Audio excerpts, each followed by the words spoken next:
Question is, what do you think about today's ball game? Well, number one, Bill, I really think that the New Orleans Saints in 1978 could be one of the most improved teams in the league.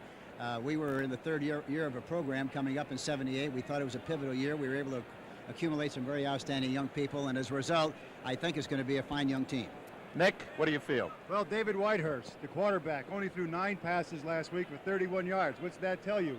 They're going to rely on the ground game, 181 yards last week. Terdell Middleton, 91 yards himself. So it's going to be the ground out, Bart Starr type of an attack, and that's the way it has to be for Green Bay if they're going to win. And that's the story as of this moment. We'll be back in just a moment with a kickoff. The NFL on CBS is sponsored by Light Beer, everything you always wanted in a beer and less. Ford and your Ford dealer, who are introducing the all-new LTD and Mustang October 6th. And by the 1,700 J.C. Penney stores, coast to coast, and the catalog. We're going down to Bart Starr. There's Bart Starr and Dick Nolan out in the middle of the field. They're shaking hands. This is Bart Starr, 4th year with the Green Bay Packers. This has to be the year for Bart. 15 rookies ladle his team, and he has to do it. The big guy for him is 78 Ezra Johnson, who had 5 sacks last week. Dick Nolan, this is his first year with the Saints. They're expecting an awful lot. Chuck Muncie and Galbraith are the running backs, known as Thunder and Lightning. These two guys can really do it all. They can run, and then they can also receive.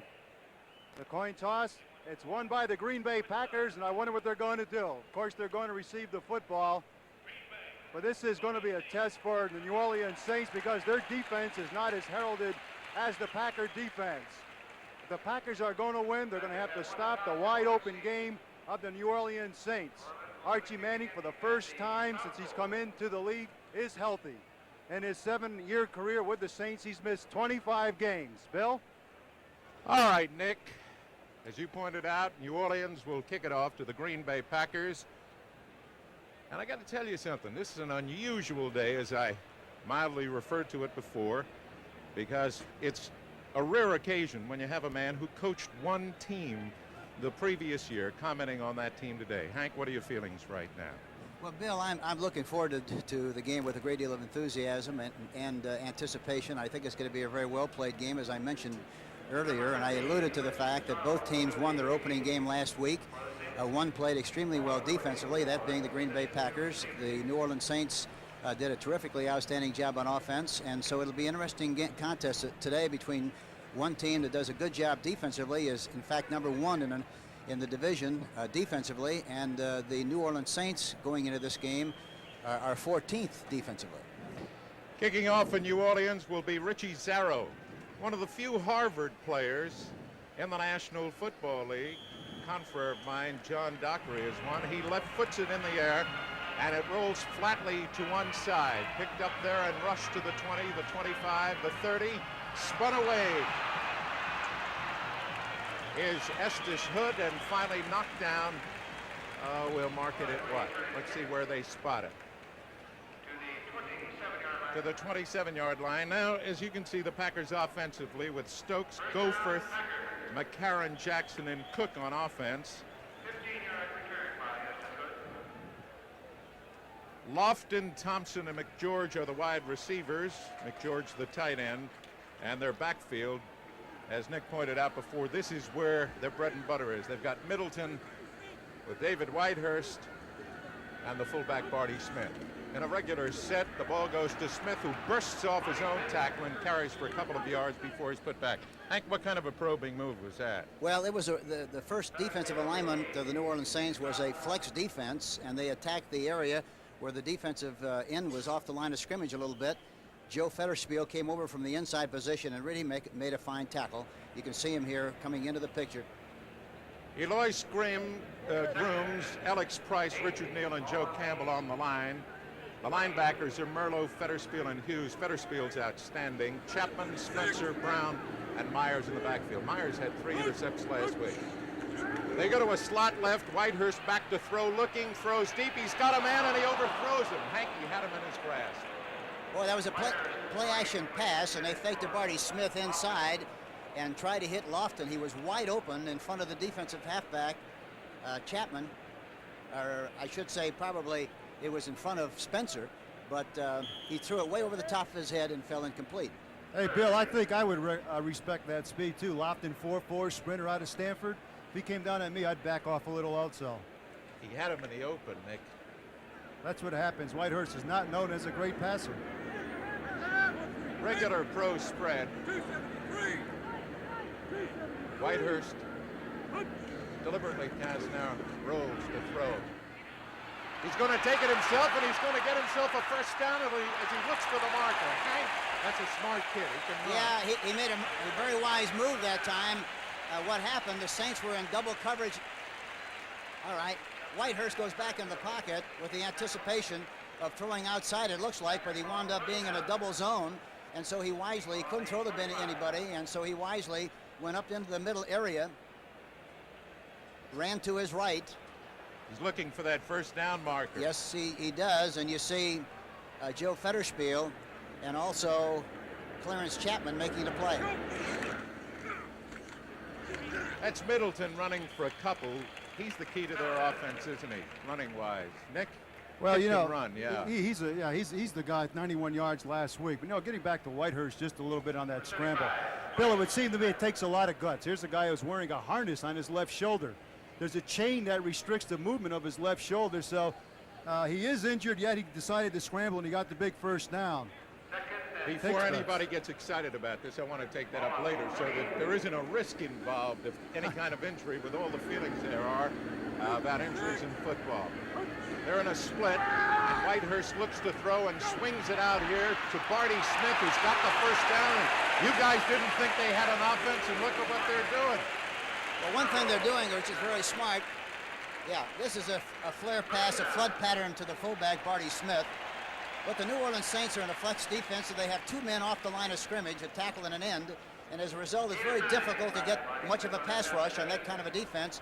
They guessed right, threw a pass to the right flat, and you see he made a sizable gain and a first down. Barty Smith, number 33. 9 yards on the pass, and now Hank, Hank spent 2 hours with me going over this particular type of an offensive set with a slot coming in motion and really setting up a normal set. The ball to the deep man Middleton, but it did nothing. Why the stop, Nick? Well, you know, they're not going to get rich quick. This team, the Packers, will not get rich quick. They're going to go to that ball control. You know, Bart Starr, whether you want to say it or not, is living in the past of the Green Bay Packer teams.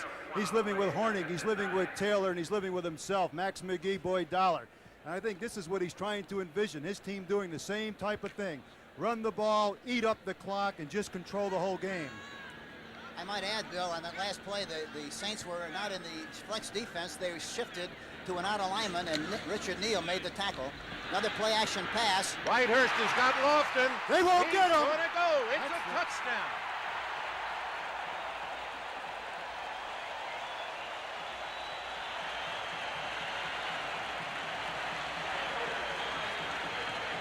Would you believe 6-0? Hank, what happened? Another play-action pass. Lofton ran a crossing pattern. He threw a right in front. You see, there's a slip. Tommy Myers slipped and fell on the play. Maurice Spencer is chasing desperately, but to no avail. James Lofton goes in for the touchdown, and the Green Bay Packers lead 6-0. A great drive by the Green Bay Packers. Chester Marco will try to make it 7 out of the hold of Beverly. The ball placed, kicked, and it is 7-0, Green Bay. I got to tell you, Nick, I'm amazed. Well, that's really a surprise. It surely is. Boy, the Packers came out and did it right off the bat. Got a lot of ball games still to go. The 1978 Ford Pinto. With standard features like these, it's packed with value. A 2.3-liter engine, a 4-speed transmission, rack and pinion steering, power front disc brakes, electric defroster, AM radio, tinted glass and bucket seats. And since the 77 model year, redesigned fuel system features that include a longer filler pipe and polyethylene shield. Ford Pinto, over 2.5 million sold since introduction. Ford Pinto, a complete small car. You know, a lot of people think Billy and I argue all the time. Actually, we agree on just about everything, right, Bill? Yeah, you betcha, George. We even drink the same beer. Light beer from Miller. Light's got 1/3 less calories than the regular beer, and it's less filling. And the best thing is it tastes so great. No, George, the best thing is less filling. No, Bill, it tastes great. Less filling, George. Billy, it tastes great. Less filling, George. Billy? Yeah, George. You're fired. Oh, not again. Light beer from Miller. Everything you always wanted in a beer, and less. Well, Lofton, number 80, gets a pass right over the middle, 42 yards for a touchdown. Myers, the free safety, slips down. Last week, Myers was the hero in the win over the Minnesota Vikings with 3 interceptions. This week, he falls down on a key play, and it puts the Packers ahead 7-0. One of the most exciting football players of the National Football League is about to be unveiled to you. A rookie from Florida named Wes Chandler. Chester Marcole will kick and probably try to keep the ball away from him. And instead he kicks it directly to him. Let's see this phenom. 15-20, 25 and down at the 26. Well, I think the strategy was to get the ball up in the air, keep it high as they could so they could get some coverage. And but it's surprising that he deliberately kicked the ball right down the middle. Right at the kid. Wes Chandler, but evidently that was the plan because he got a lot of height on it, and they covered well. Okay. Like they say, J.T. Taylor and Watson are the tackles, Zanders and Dobler the guards, and Hill the center, Tinker Owens and Harris on the outside, Childs the tight end, Manning with a great Muncie and Goldbreath behind him, and he sets his ball club against a 4-man defense. Long count, in motion comes Harris. Fakes, and Manning swings the pass out to his tight end Childs, and he is bumped out of bounds. No, it was Tinker Owens, wasn't it? Yes, it was. It was a play-action fake inside to make the defense have the impression that the ball was going inside, and he threw a quick screen to the right to Tinker Owens, but they responded very well on the play. Weaver, number 52. Here it is again. We'll just run the defense down a moment, Hank. You can continue on that. Butler and Johnson are the ends. As you saw, the tackles are Roller and Barzalauskas. Weaver, the outside. Don't run away from me, fellas. Buchanan, McCoy, the outside men, the cornerbacks. Luke and Gray, the safeties. And Manning wants to put it in the air. And he throws under. Gets Muncie. And Muncie makes himself a first down. That was the play you showed me last night, Hank, just going underneath the zone. Yes. You see Archie Manning go back into the pocket. They're in an odd spacing, which means there's a man on the nose of the center. And Archie goes back into the pocket and dumps the ball off to the halfback, Chuck Muncie, who makes a fine catch and a first down. It was a 10-yard gain for the first down, and these two teams, everybody knew New Orleans had the offense. Nobody figured much Packer offense, and it's been strictly an offensive battle. A long count. Was it a delay of game? The umpire talks to the referee. Our officials today, by the way, Chuck Heverling is the referee, and we'll run the others down for you later. It's an offside call. That time the Green Bay Packers lined up in a triple stack defense, which means that the defense is overshifted to the tight end side. They were offside and, of course, assessed a 5-yard penalty. Now it's 1st and 5 for the number New Orleans 74 Saints. defense. Would you say that Dave Roller took a kiss of JD on that? Absolutely. I didn't know they were that good friends. No comment, Dick. All right, Manning now with a 1st and 5. Gives it to the short man, Goldbreath. He runs for a couple. Nick, you know what Hank said to me last night? Hank, may I? If I'm off base, you tell me. Sure. He said, I wish I'd had this kid at Kansas City with me. What a football player. Well, I talked about both backs. I think they're two of the finest running backs in the National Football League as a tandem right now in their 3rd year of professional football. But I really think, in all due respect to the great people we had at Kansas City, that these young people would have blown up the scoreboard for us because they're that talented. Thunder and lightning, Bill. That's what they're known as. And boy, you can see Galbraith when he hits. We've got a 2nd and 2 now, and New Orleans trailing 7-0 is trying to reply to the Green Bay blitz of them in the opening moments. Good block, Goldbreath. Oh, is he tough? Is he tough? Nick? You know, that's not an accident, Bill. I mean, Galbraith carrying the football and doing these things is really not an accident. Because last year he ran for 644 yards, and just this is an indication what he's going to do for the 1978 season. Barzalauskas, the guy that took him down. And I might mention that John Watson and Conrad Dobler did an excellent job of blocking at the point of attack, along with Chuck Muncie, number 42. Conrad who? You'd like to have had him last year, wouldn't you, Hank? On the 38, a first down and 10. That was a 16-yard gallop for Goldbreath. They're in the eye. The pitch this time to Muncy. Does he have room? He's got it on the outside, and he takes it out of bounds on a nice pickup. Did he want to go off tackle, Nick, and they force him out wide? Well, you know, he's the type of runner who's going to take the hole whenever it comes up. Now, this is the I formation. He sets back deep in the thing, and now all he has to do is watch his blocker. He's just going to key on the block and just break to the outside because he has the speed. But there's no predetermined hole on that particular play. It's straight up type blocking. And what happened, the linebacker, John Anderson, came down. Watch Dobler coming off the line of scrimmage. He gets knocked back. Well, Carl Barzaluskas is a little bigger than Conrad is. You know, Nick, that mean laugh of yours, you defensive linemen are all the same. A second down on a short one. Did Goldbreath get it? He sure did. Hank, what makes this kid a great football player? He's got excellent instincts. You know, he has a great feel for running, and the other thing is he runs with his eyes. A lot of backs, when they get in trouble, will put their head down and kind of close their eyes and not see where they're going in traffic. He's always got his head up and his eyes open, and as a result, he goes through a pile and comes out the other end many times because he's able to see. It's a 1st and 10, a rather quiet Milwaukee crowd rooting for Green Bay.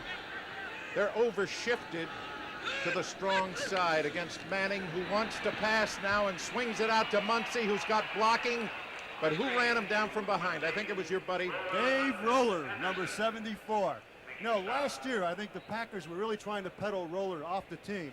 But he's the type of guy who's real quick off that ball, is able to maintain some resistance at the line, but he is quick enough to get back and make a tackle like that on the outside. And the great thing about him is he dances every dance, Nick. He's coming all the time. That's right. And 6'2", he's a tough 265. guy to contend with. Woo. This telecast is presented by authority of the National Football League, is intended for the private use of our audience. Any rebroadcast or other use of this telecast without the express written consent of the Green Bay Packers of the National Football League is prohibited. Look for Muncy. Hook.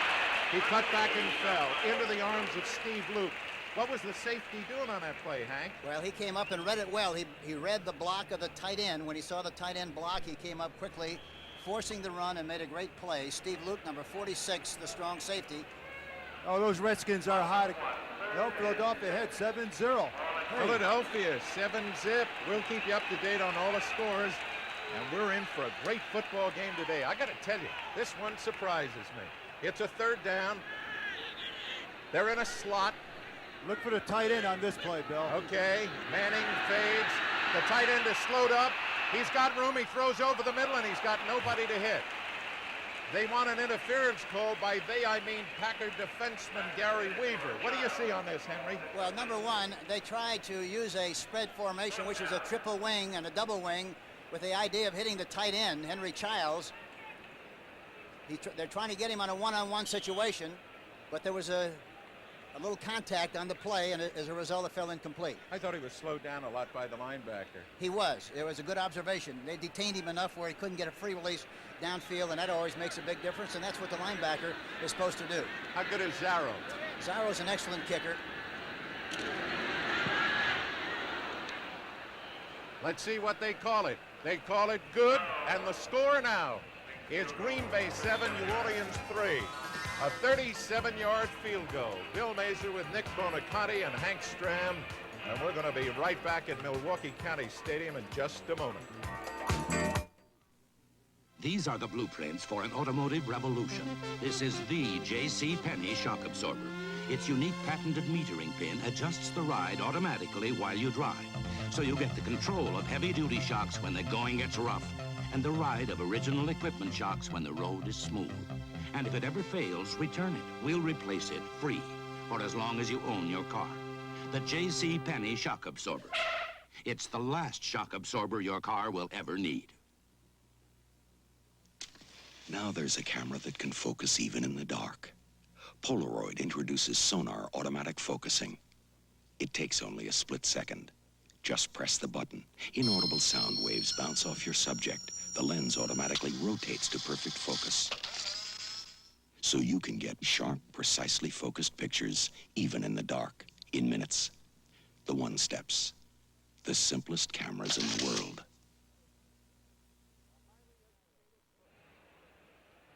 The highly educated foot. Harvard educated, of Richie Zarro, approaches the ball and boots down the middle. Odom waiting for it, and he has got it, and he can run, one of the best in the league. They got him, though. The minute I say that, the guy always gets Doesn't it fracked. always happen that way? Never fails, but you know something on that play, I think they initially thought they'd run the ball back up the middle, but on all returns, there's an option. If the ball is kicked to the left, it'll automatically revert to a left return, a middle return, or if it's kicked to the right, it automatically reverts to a right return. Is that right, Coach? Hey, now we're getting instructed, Bill. Yeah, I'll tell you one thing. I may go into coaching after I leave the booth. Well, we're getting a little clinic. The only thing that bothered me, I spent 2 hours with him last night, got a bill this morning for $400. The pitch goes to the deep man Middleton. He's got room on the outside. Is that a Green Bay sweep or isn't it? No, it really isn't. It's a sweep from the I formation. The Greens, it's a toss to the deep back, Middleton. He runs to the left. The defense is overshifted to the right side, opposite of where they're running, and as a result, they're a man short. You see Fetterspiel coming over from the inside. Doesn't quite get there in time, and they pick up 8 yards in the play. Hey, give a little credit to Mel Jackson, the offensive guard. No one ever gives those offensive linemen any credit. Good block on that play. Do I see a 3? I do. No, they're in that flex. All right, the handoff to Barty Smith. I think he got the first down. Bonacani, make your point. Legal Eagle. What about the offensive linemen? Well, those are the guys that might as well be ranked with a lot of the people, the unknowns in any profession.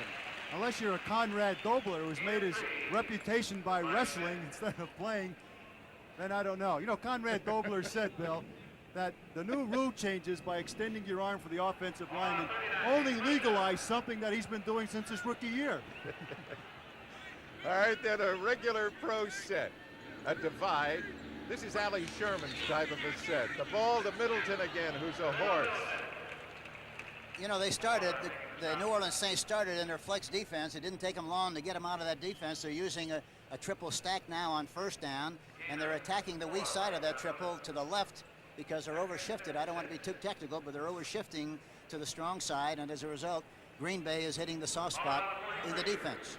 The strong side being the side of the tight end. Incidentally, Middleton has now run 4 times for 16 yards. Whitehurst, having used this set before, uses it again. Swings the ball out to Barty Smith. They read him beautifully, and down he goes. Bonacani, that time it wasn't the linebackers. The defensive lineman came out and took him. Well, you know, those defensive linemen are fast, but they're being paid enough to be that fast, Bill. After all, this is supposed to be a screen pass out here. Well, look at Barzalaskis, number 75 and 27. Come up and make the tackle. But, you know, they're on the garbage part of the field, Bill. This is the worst part of the field that you could possibly play on. It's not grass and it's not sand. It's in between. That's rather ambiguous. They're in a slot left. What does Whitehurst do? Throw left or run right? He's going to throw. He's got a man deep. He's got him. And it's Ondra Thompson for a first down. In a slot formation left, which means that both receivers, Thompson and Lofton, are on the left side of the formation. Thompson and Lofton are on the left side of the formation. All backs are out. Good protection. He throws the ball on an inside pattern again on Clarence Chapman, number 24. Throws in front of Clarence, makes the first down. You know, the rule changes have much to do with those receptions, Bill, as the defensive secondary, because you can't hit the receiver after he leaves the 5 yards off the line.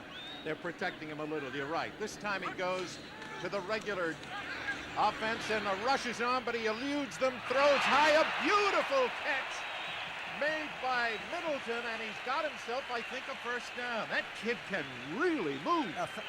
Yeah, a fabulous play. Watch again, play action pass. And Alex Price, number 75, gets good penetration, but he runs away from him. And here you see Jim Merlo on the inside making the play. You know, Bill, they say stars are born every week. Well, last week Middleton gained 91 yards rushing the football. Now he's coming to his own as a pass receiver. I'm amazed, Nick. I did not think this team had this kind of offense, and they do. And Whitehurst, slinged arm and all, is the man as he goes to Middleton, who looks like a single-wing halfback running, Henry. Yes, he's making things happen. He's going into the pile and reading his blocks very well. That time there wasn't much to read, and as a result, he just stuck his head in there and made yardage. Whitehurst has now completed 5 of 6 passing attempts for 78 yards, the longest of which was for 42. Nick, do me a favor, and on this particular play, give me an idea of what they're doing defensive-wise against the run of Barty Smith. Well, that time they blitzed. They sent 54, Pat Hewson, on the blitz because they had to do something to contain the running game of Green Bay. See, Green Bay's line is absolutely blowing off that ball and making contact. Watch them stymie the defensive line of the Saints. The Saints are not getting across. So in order to compensate for that, they blitzed, sending Hughes. It didn't work that successfully. 3rd and very short, and they got the 2 tight ends and a wing T left. Now in motion comes Lofton right. They shift to it, a fumble in the backfield. Who got the ball? I think Middleton recovered his own ball. Hank, why are you quavering so? You're not coaching. Now Henry's ready to run out there and say, don't fumble the ball. Well, you know, it's amazing. It's hard to understand why they'd run that kind of a play. It's a slow hitting play, and especially with Barty Smith, as big as he is, he's a sledgehammer runner, why they just wouldn't give it to him straight ahead, but they didn't. You know what I would run right now, Hank? I'd run play action pass a la Bart Starr when he played here for the touchdown, because they're going to be stacked up on that line of scrimmage looking for the run. They're going to call a timeout and talk it over, Nick, I think. They are going to call a timeout. We're going to get a chance because when they come back, that's a good observation. It's funny. At the beginning, you said, Nick, Starr lives in dreams of the past. I guess we all live in dreams of the past, but his past are 11 championships, and when you won that many, you feel you're going to do it again. Will they? When you order a beer, do like Smoking Joe. Order light beer from Miller and say no more. It's got the 3rd less calories than the regular beer. Light tastes great, y'all, but listen here. It's not the thing that makes me shout. Light's less filling, and that really knocks me out.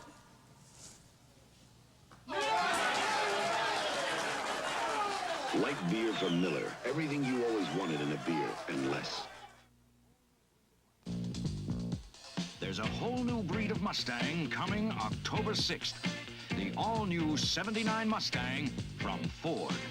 With a dramatic new aerodynamic design, precise handling, and Mustang performance with options of V6, V8, even a turbocharged engine. In 2-door and 3-door models. The new breed of Mustang for 79. Coming to your Ford dealer October 6th. It's Mary Tyler Moore with a whole season of comedy and a brand new show. Get ready to turn on to Mary. This fall on CBS. Well, the Redskins tied the Eagles 7-7, 4-yard run by Joe Theismann. The Eagles touchdown, a 34-yard run by Wilbur Montgomery. They're setting a slot right, tight end left. The option play is not going to do it. New Orleans has held them, and they're going to take the ball over. Hank? It was a counter option play, and Jim Merlo really did a great job of reacting to the play and made the tackle and prevented them from making the first down. Nick, I said to Hank last night, you see a lot more of the 2 wide receivers, and I want you to talk about that right after we come back. The score of this football game, Green Bay 7, New Orleans 3. We'll be back. When you want it cut out quick, our brand's the one to pick. You can trust AC. Thanks, AC. Spark plugs by AC.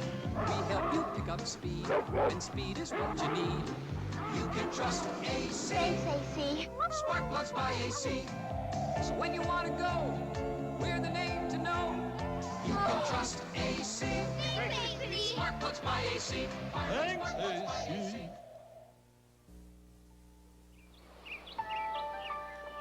The majestic forest lands of northern Utah. Phillips Petroleum came here to drill for oil, and did it so carefully that this oil field exists in harmony with a sensitive environment, doing more than making fine products for your car. At Phillips, we have a word for it. Phillips Petroleum is the performance company. You know, when they talk about moments of truth, that might have been a moment of truth. New Orleans holding them. Nick, I said to you before, as it middle linebacker, you'd have to go plays against it. Are you seeing a lot more of that slot than you ever saw before? No, not really. Oakland used it an awful lot when they were in their heyday. They're gonna run left. Nope. They're not. Yeah, They're going to reverse it. Yes, they are. Run left. It was a perfect defense for a play to the left side because it was overshifted again, Bill, and that's why I thought they would wind up running to the left, which they did. It's Henry Childs, who incidentally is maybe the most underrated tight end in the business. It's a play-action pass, fake, but they give it back to the weak side because the defense is overshifted, and they're short one man on this side, but the defensive linebacker does a great play. John Anderson. Yeah. John Anderson. I hope you guys will forgive me. He's a Michigan man from Waukesha, Wisconsin. 2nd and 13, they're in a divide now with both wide receivers set to opposite sides. Long count by Manning, who wants to throw. He wants to go deep. He's got Childs there, and he overthrows him. Was that the double outside? No, that was a middle linebacker blitz. No, he was just trying to lick the safety on a one-on-one situation. The middle linebacker came that time. They were in single coverage, and Johnny Gray, number 24, really did a great job of covering the tight end. He read him pretty good because he's a free safety, right? No, he's a strong safety. Strong safety? Yeah. All right. But Henry Childs is the guy that you have to look for. But in that particular play, the way they covered it, he was covering the tight end. Dallas has got the Giants 7-zip. That was a 5-yard pass, Bill, from Staubach to Dupree. So if they're not hitting Tony Hill or Drew Pearson, they're hitting Dupree. How do you stop them? Then they've got Dorsett, a great offensive line, a great defense. I don't know. You need a rifle. You need a rifle in the press box. The Giants are going to be in for a long afternoon, I'm afraid. I didn't see this offense last night with you, Coach, when we looked at the films. Remember this afternoon, incidentally, the U.S. Open coming up. Incidentally, hey, Jimmy Connors against Bjorn Borg, Chrissy Everett against Pam Shriver. Are you serious? I know you'll be there. Tell me about the offense. I don't see that. It's a double wing formation, and they got the halfback in motion, going to the right. Muncie. Rolling to the right, rolling right.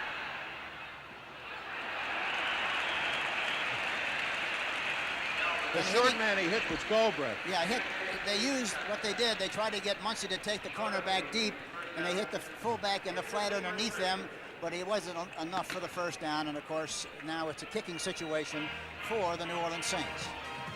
Before we go to the kicking situation, this first quarter is over.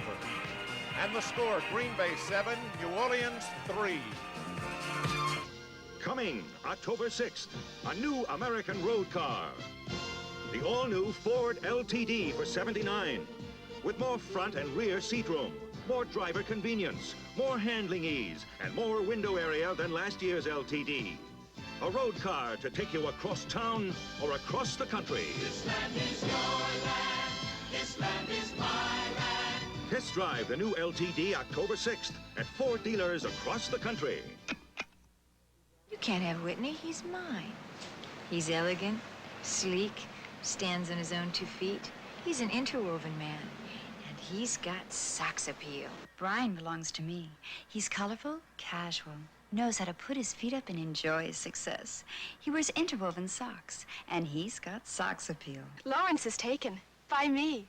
He's rugged, always plays to win, and he's got socks appeal. Interwoven socks. They give every man socks appeal. Sears National Automotive Values. From the people who brought you Die-Hard batteries comes the Muzzler, the aluminized muffler from Sears. Muzzler. Only $19.99 installed. Now buy your first SuperGuard steel-belted radial at regular price and save 30% on the second one. Save now on SuperGuard steel-belted radial at Sears. That's all right, whatever. New Orleans with long yardage on a 4th down, forced into a punt situation, and Tom Blanchard, who's been around for some time, will kick. The single safety back for Green Bay as Howard Sampson. Usually they've used Johnny Gray and Estes Hood. Surprises me. Green Bay with a rush indicated. Let's see. They come strong. He did get it away, knocked down, but there is no call back there. The ball is fumbled, picked up by New Orleans. He cannot advance it. Richard Marty. Fella. You're going the wrong way. Marty picked it up. Richard Marty Richard Maudie is the man who recovered, and we'll see it in a moment. What happens is, remember, on a touching, it cannot be advanced. It can be advanced on a fumble.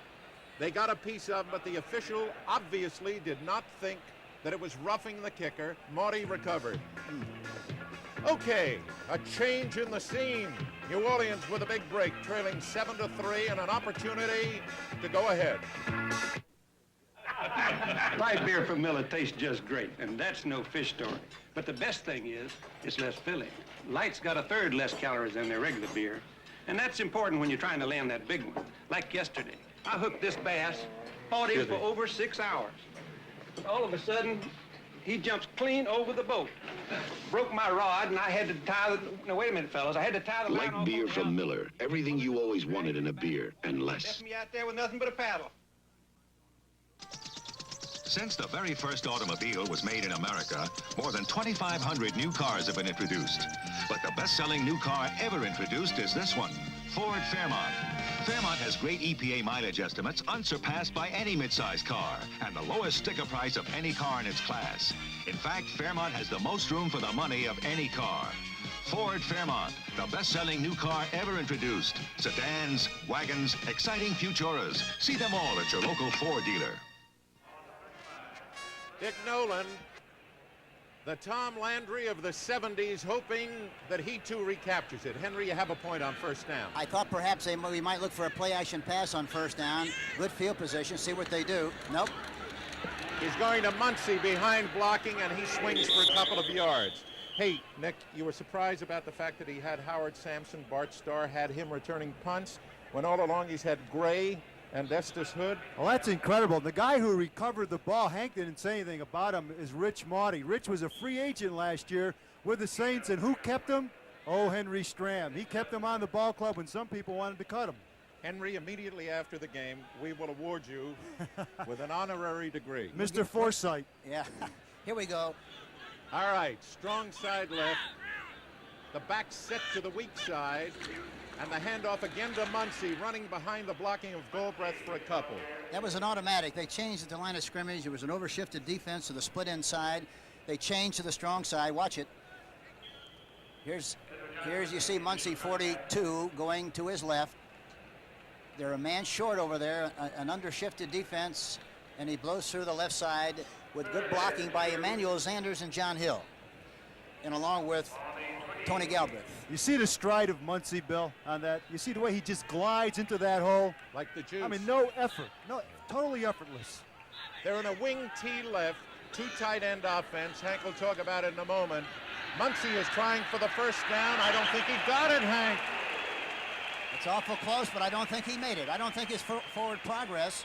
Let's see where they mark it. Watch Ezra Johnson on defense, the defensive right end. There you see Emmanuel Sanders, number 79, Tony Galbraith going outside. But you see good pursuit from the inside, and he didn't make it. Didn't look like he made it. You know, this is a contrast in coaching strategy. This is exactly the same place that the Packers had a 4th and 1.5. Now New Orleans has the same thing. Let's see what they call. In the same spot. Same spot. In the same formation. In the same formation. What did they do?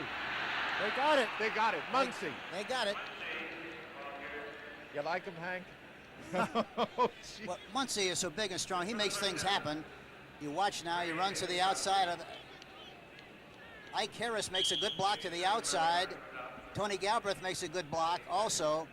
But Chuck Muncie just ran through there, went into the pile, and came out the other end. Nick, you know what he majored in at California? Probably child psychology. Criminology. Well, I was close. It's an ology. First down and 10 for New Orleans on the 24 of Green Bay, and Whitehurst is swinging it out again screen. This time to Goldbreath. Look out, he's got blocking. Oh, he can run. He's a beautiful looking piece of machinery. Yes, he is, and it's a great block. Great. That's what you call a quick screen. To the second back coming across. Archie throws the ball nicely. Nice block out in front by John Hill. Also by Chuck Muncie. Tinker Owens downfield getting a piece of the block. Excellent running, excellent running. by Tony Galbraith. Bill, this is the Saints that we expected. Explosive.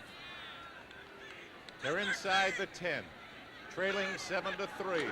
Manning, a quick look. He's got the man for a touchdown, and it was Ike Harris. Ike Harris, they were in a bump and run, and that's an automatic. We use it as an automatic. Anytime the man is on the line of scrimmage, and especially a guy like Ike Harris, the automatics is one-on-one. You see, he's got his back to the ball. Watch it, he's got his back to the ball. No way you can see it. Archie threw the ball perfectly. A great catch by Ike Harris, touchdown. You notice they went against McCoy, not That's Buchanan. right. You know something? It's a mystery how St. Louis could ever give up Ike Harris and Conrad Dobler and still think they could have a football team. Harris was their #1 receiver 2 years in a row, and now he's at New Orleans. This is Zarrow. And that's the point after. And it's 10-7 in favor of New Orleans. Hey, we got some ball game. And we're going to be back in just a little while at County Stadium in Milwaukee, Wisconsin. Stay there. When you walk down the street, you're going to see weeds. When you look at someone's feet, you're going to see weeds. In the cold and in the heat, in a waving field of wheat, you're going to see weeds, you're going to see weeds, you're going to see weeds. Weeds from Florsheim. They're popping up everywhere.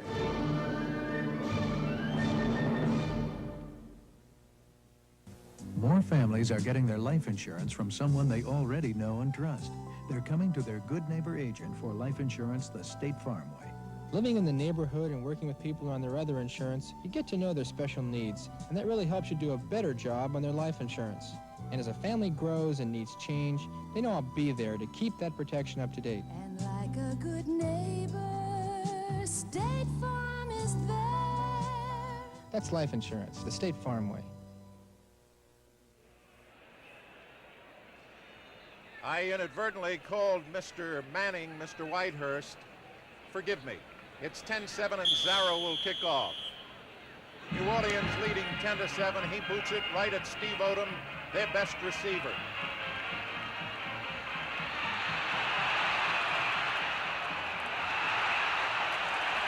Would you believe that? Yeah, very poor tackling on the play and a great return by Steve Odom. It was a left return. Zarrow gets it up in the air, good and high. Steve Odom, watch him. And he does a good job. He goes up the middle and then breaks to the left. You know, at 5'8", 180, he has no right to do this. Yeah, Larry Hardy had a shot at him early, but didn't get it, and it's a nice return for the Green Bay Packers. All right, they're in a slot right now. Whitehurst takes Thompson in motion left, so it's a regular set, and goes back to that side with Middleton, who makes himself just a little yardage. Ooh, do I like him, Bill. Woo. You know, he can run, Nick. Oh, that guy can break tackles, has balance, as good as anybody that we've seen this year. Yeah, see, and watch him. He sees a little seam. The great thing about, look at him pop through there. He runs right by Lewis Grooms. Joe Fettersfield gets a piece of him, and Derlin Moore is in the game now for the very first time after the knee operation that he had in early practice. But a great run by Middleton.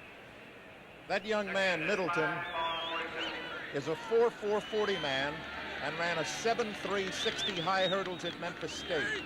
He can gallop. Landers is in there now for Barty Smith, and it is he who carries on the play and gets close to a first down. What kind of defense, Hank?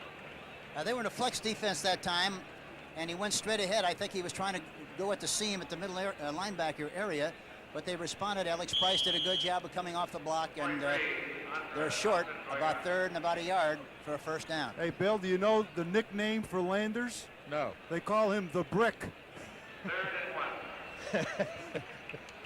I won't ask you why. They're on a wing T left, two tight end offense. In motion goes Lofton. That is Middleton. He's got the first down. Fettersfield, the middle linebacker, Monicati. You middle linebackers somehow always stick your nose in the thing. That's right. No, Joe Fettersfield is not what you consider a great linebacker, but he's what you call a real good linebacker. You know, he'll probably never make the great plays, but he'll never let you down. The guy will always be there. 157 tackles last year for Federspiel. So he's going to have his nose around that. 10-7, New Orleans leads. First half running down. Whitehurst with his team in a slot right, but he changes that with Thompson going in motion left. He throws quickly to the right, and Lofton has got a lot of room. A lot of room. Goodbye. Clarence Chapman slipped and fell. Clarence Chapman, number 24, slipped and fell on the play. The rest is history. Lofton goes in for the touchdown. Watch it. Lofton's got such great speed that the defensive backs are a little hesitant. Watch him come up here, and he falls on the inside fake and goes all the way for the touchdown. That young man, Lofton, Stanford University graduate, had over a dozen 26-foot-plus long jumps. He was one of the top 5 long jumpers in America, world-class long jumper. And there's a guy with a deceptive stride, Nick. Oh, I love to watch him. Absolutely. No, he looks a little bit like Paul Warfield when Warfield used to get in the open. Absolutely. Marco trying to make it a 14-10 football game, and does. Gentlemen, help me out for a second. I'm looking at the clock. 8:54 going. Green Bay leading it, 14-10. What does your money do in a full-service bank? Well, for one thing, it creates new jobs.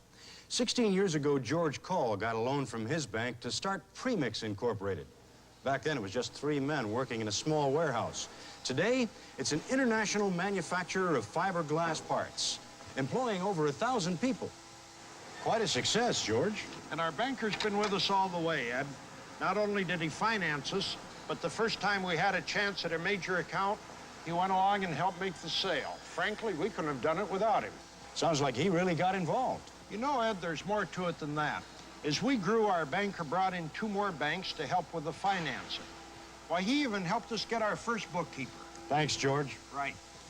Creating new jobs by creating business. That's what a full-service banker is all about.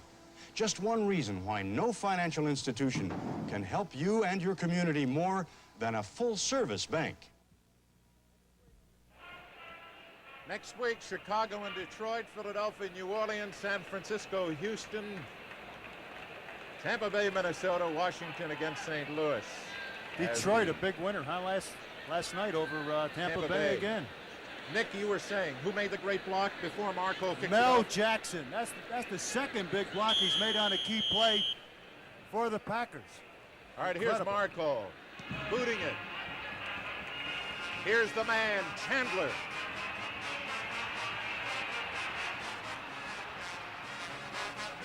They got to him, Hank. Yeah, they did. Paul Kaufman, Kansas State man, wrapped him up. How good is that kid, Mr. Chandler? Oh, okay. Mel Jackson, number 71. What?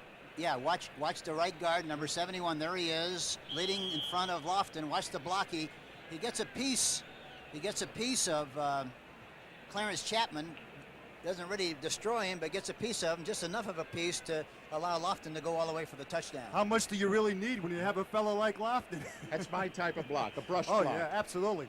All right, let's see what New Orleans does. 14-10. This is like a seesaw. Up and down, up and down. They want a timeout.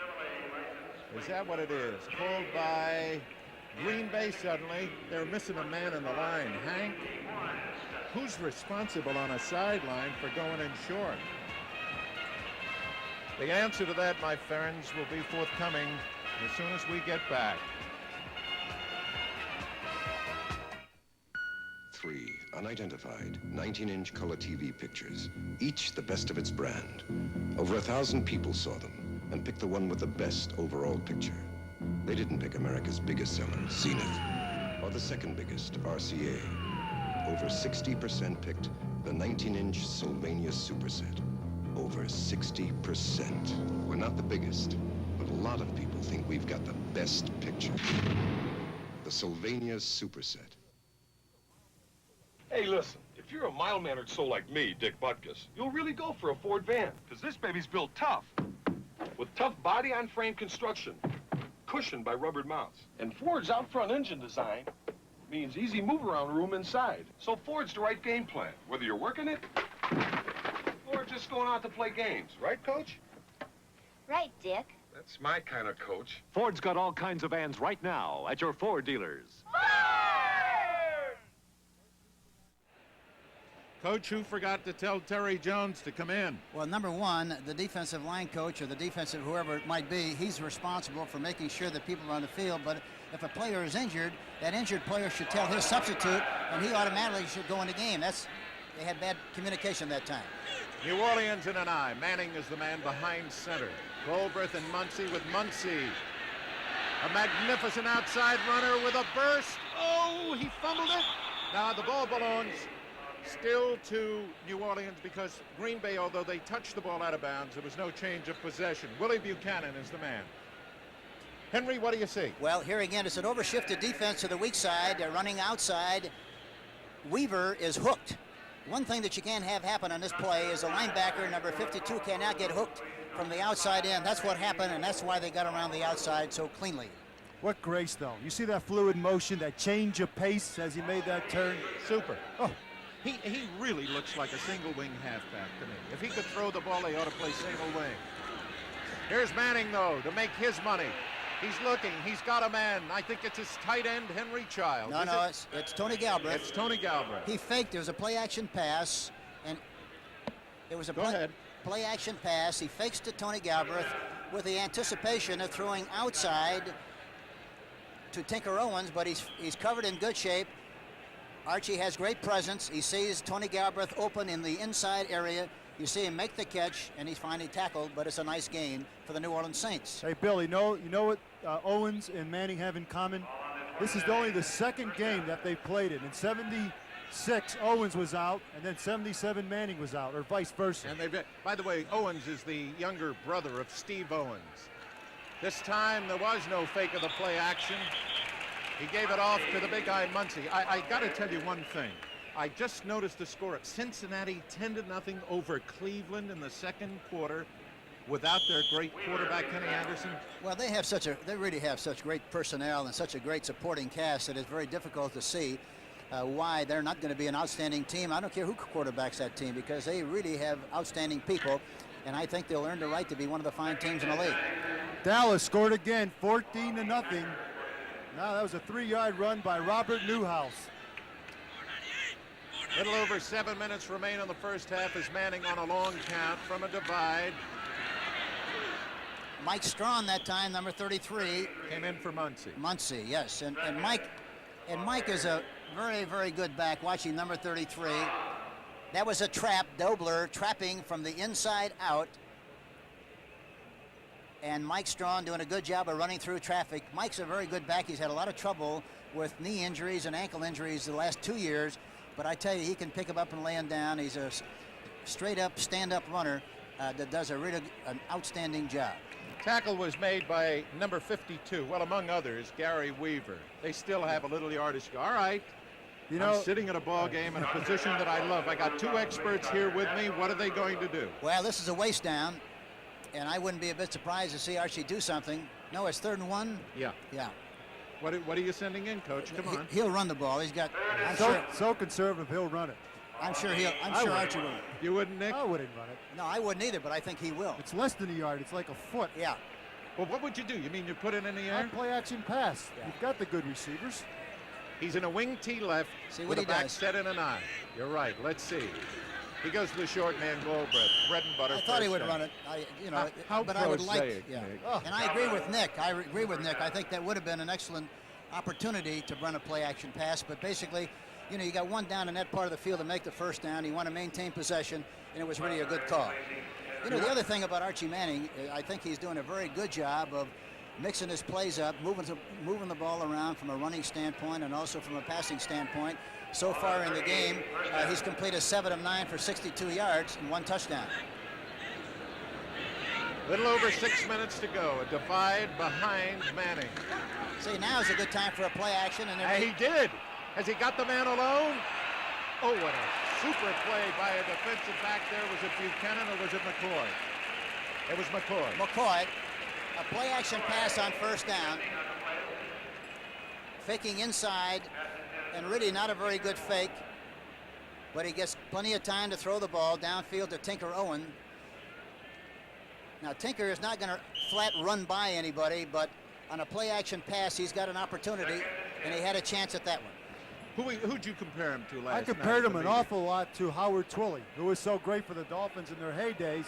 But I think Twilley may have just been a tad quicker than him. Would you say, Hank? Yes, he is. I think his feet quickness were a little greater, and but Tinker is a very steady player and catches balls inside, outside, and going away very well. Another screen. Look at Ruler. Oh, pirouette. How about Galbraith? Nick, he is a beauty. You know, the thing about Galbraith is he's got such happy feet. Watch. It's a quick screen to the left. He doesn't have blazing speed, but boy, he's very, very quick, and he's got happy feet. Watch those feet. See, he'll go, and he doesn't slow down. He changes directions as well as any big back I've ever seen, and better than a lot of little ones. You think that you could compare him to Nureyev in any way on that particular pirouette? Nureyev weighs about 140. This guy weighs about 240. I love that line, happy feet. Manning calling, long count. What does he want? He changed the play to the line at the line of scrimmage. The defensive back, Buchanan, was way off of the receiver that time. Ike Harris, yeah. To Tinker Owens, actually, 83. And the defense was overshifted to the opposite direction as a result. He had a lot of room to throw the ball. Archie very wisely and very astutely saw what happened and made adjustment and threw the ball perfectly. All right, the clock shows 5:06. You know the one thing that's been very, very much for New Orleans today, Hank? You notice they've kept those defensive ends off the quarterback? Yeah, watch a play-action pass possibility here again. This is a good spot for it. He's going to throw it, though. Another quick screen. He did the same thing the last time on that situation, and Butler, number 77, was out in the screen area, but got caught up in the traffic. They finally got him for a short gain. Nothing like the big gain they made the last time. They ran the same play in the same situation. But you remember what you showed me last night? Doubling up on the outside guys with a bump, so they're double to the outside. Forgive the technicality of this, but Hank was talking about it last night, and he ran a screen. He didn't go to the tight end. No, that's right, but it was a different coverage. Different? Yeah. Did we miss that score? What was it? It was Pittsburgh 14 to Seattle Seahawks 0. Pittsburgh's rolling this year. Slot right, tight end to the left. He should run to the right if he runs. He's going to throw again. Oh, look at Galbraith, wide open. Woo! Boy, Galbraith was really wide open that time. Give a little credit to John Anderson, number 60 from Green Bay, man. They were blitzing. He was in a three-point stance. He was really coming through there that time. Watch Anderson. There he is. And Archie, even though Galbraith was wide open, didn't have a chance to set and throw the ball. He was wise to get rid of it like he did because it would have been a big loss. With 4:18 remaining in the first half, Nick, 14-10 in favor of Green Bay. This is a clutch play for New Orleans. Oh, absolutely. Now, what I would look for is something coming right up over the middle. I would look for a delayed pattern of Chandler up over the middle. He's got Chandler in place of Owens down to the right, and he's going to throw, and he's got time, and he's got Owens, and he threw it past him. Bad. What about that, Hank? Well, it looked like there was a mistake on the communication between the quarterback, Archie Manning, and Wes Chandler. Archie threw it outside. You see the linebacker was underneath. Archie couldn't throw it inside, and he threw it outside, but Chandler didn't respond, and it's typical of a young receiver not being able to respond to that situation. Possibly Tinker Owens or Ike Harris would have responded and saw that he should go outside, but Chandler didn't, and I'm surprised they would use him in that big situation on 3rd and long. Is this too long for Zarro? Is this within his range, Henry? It's within his range. He's got a very strong kick. Let's see. Now, he didn't make it. You know, the thing about Richard is with a soccer-style kicker, Bill, very important. Finish it, Hank. Important where the foot is, it should be even with the football, the non-kicking foot. That time he was way ahead and he got it up in the air.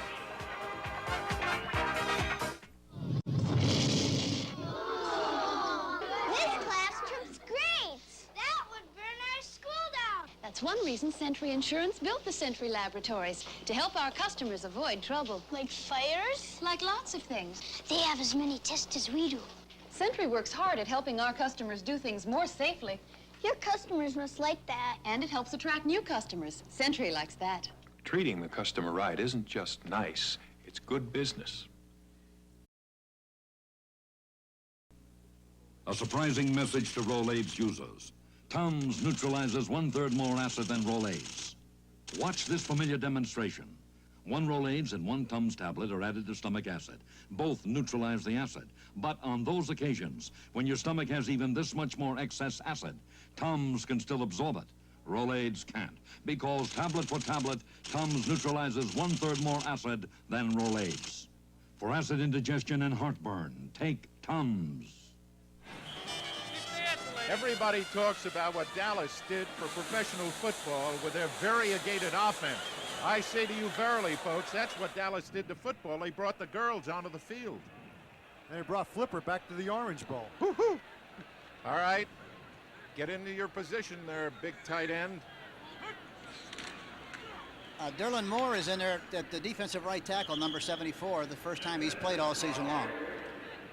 And Simpson has come in to run in the backfield for Green Bay.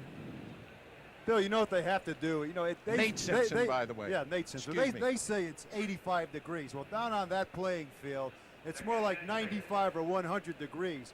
And as you see, both teams are freely substituting. The backs are coming in, wide receivers are substituting, and even some defensive linemen. The Packers with a 14-10 lead and a slot left. Middleton and Simpson are the backs.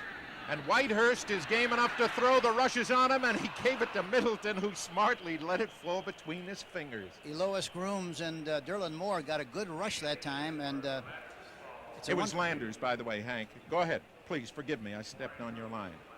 Yeah, watch the rush here. Elois Grooms, the left defensive end, and Derlin Moore, 74, coming up the middle.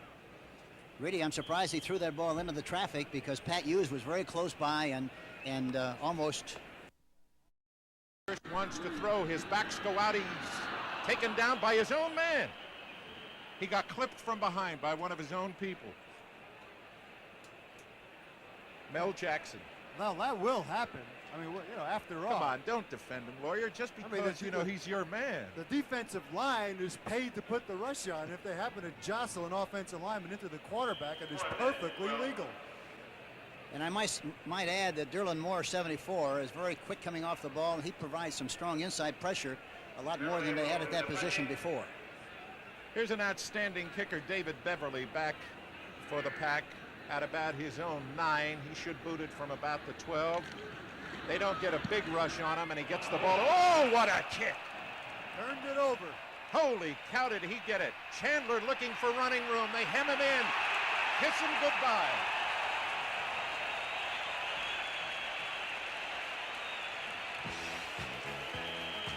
"55-yard kick. Oh, what a beauty. And the Pack leads at 14-10 in a marvelous football game in Milwaukee. You can't have Whitney. He's mine.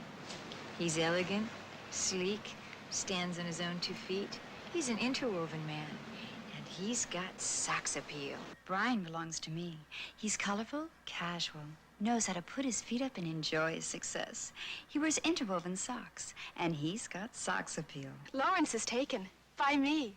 He's rugged, always plays to win, and he's got socks appeal. Interwoven socks. They give every man socks appeal.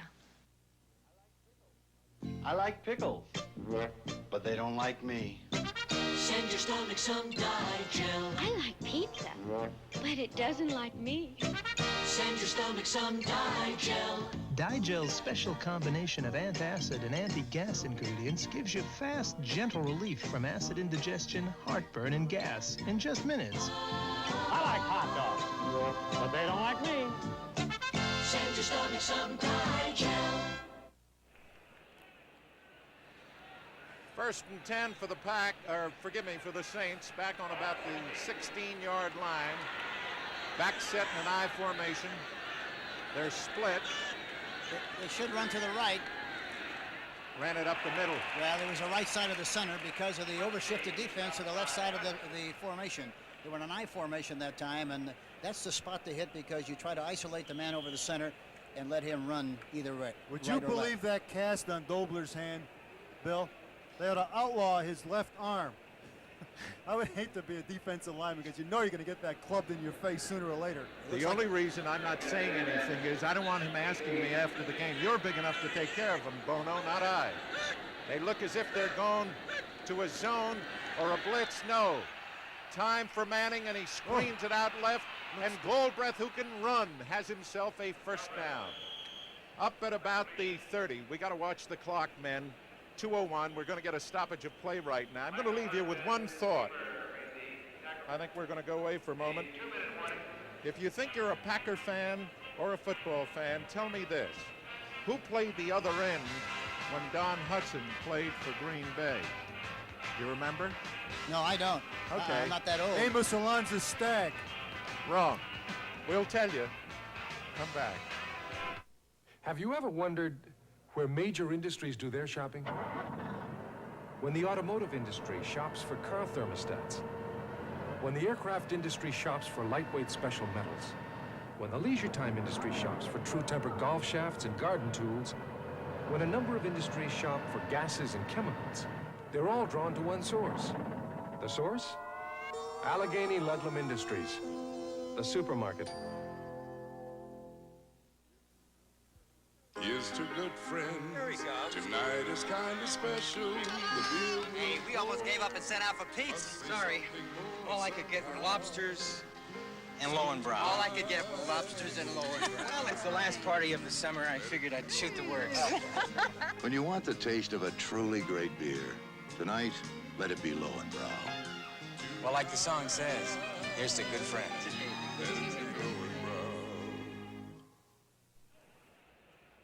The coach was giving me a bad time last night as we viewed films of both New Orleans and Green Bay for well over 2 hours. And I finally decided to get back at him with a trivia thing. So you don't know who the other end was with Hudson, Henry, huh? No, I really don't. I remember that Cecil Isbell, my old coach at Purdue, was a great quarterback about that same time. What if I laid the name of Milt Gantenbein on you? That's terrific. That really is something. Oh, come on, Nick. Give me something better than that. You told me to Did he stump play him. for the Buffalo Bills later? Later, he played for the Buffalo Bills under the name of Jack Kemp. That was the name he used. All right, we got a 1st and 10 at about the 30. New Orleans trailing 14-10. Coach, what do they do in a 2-minute drill? Tell us.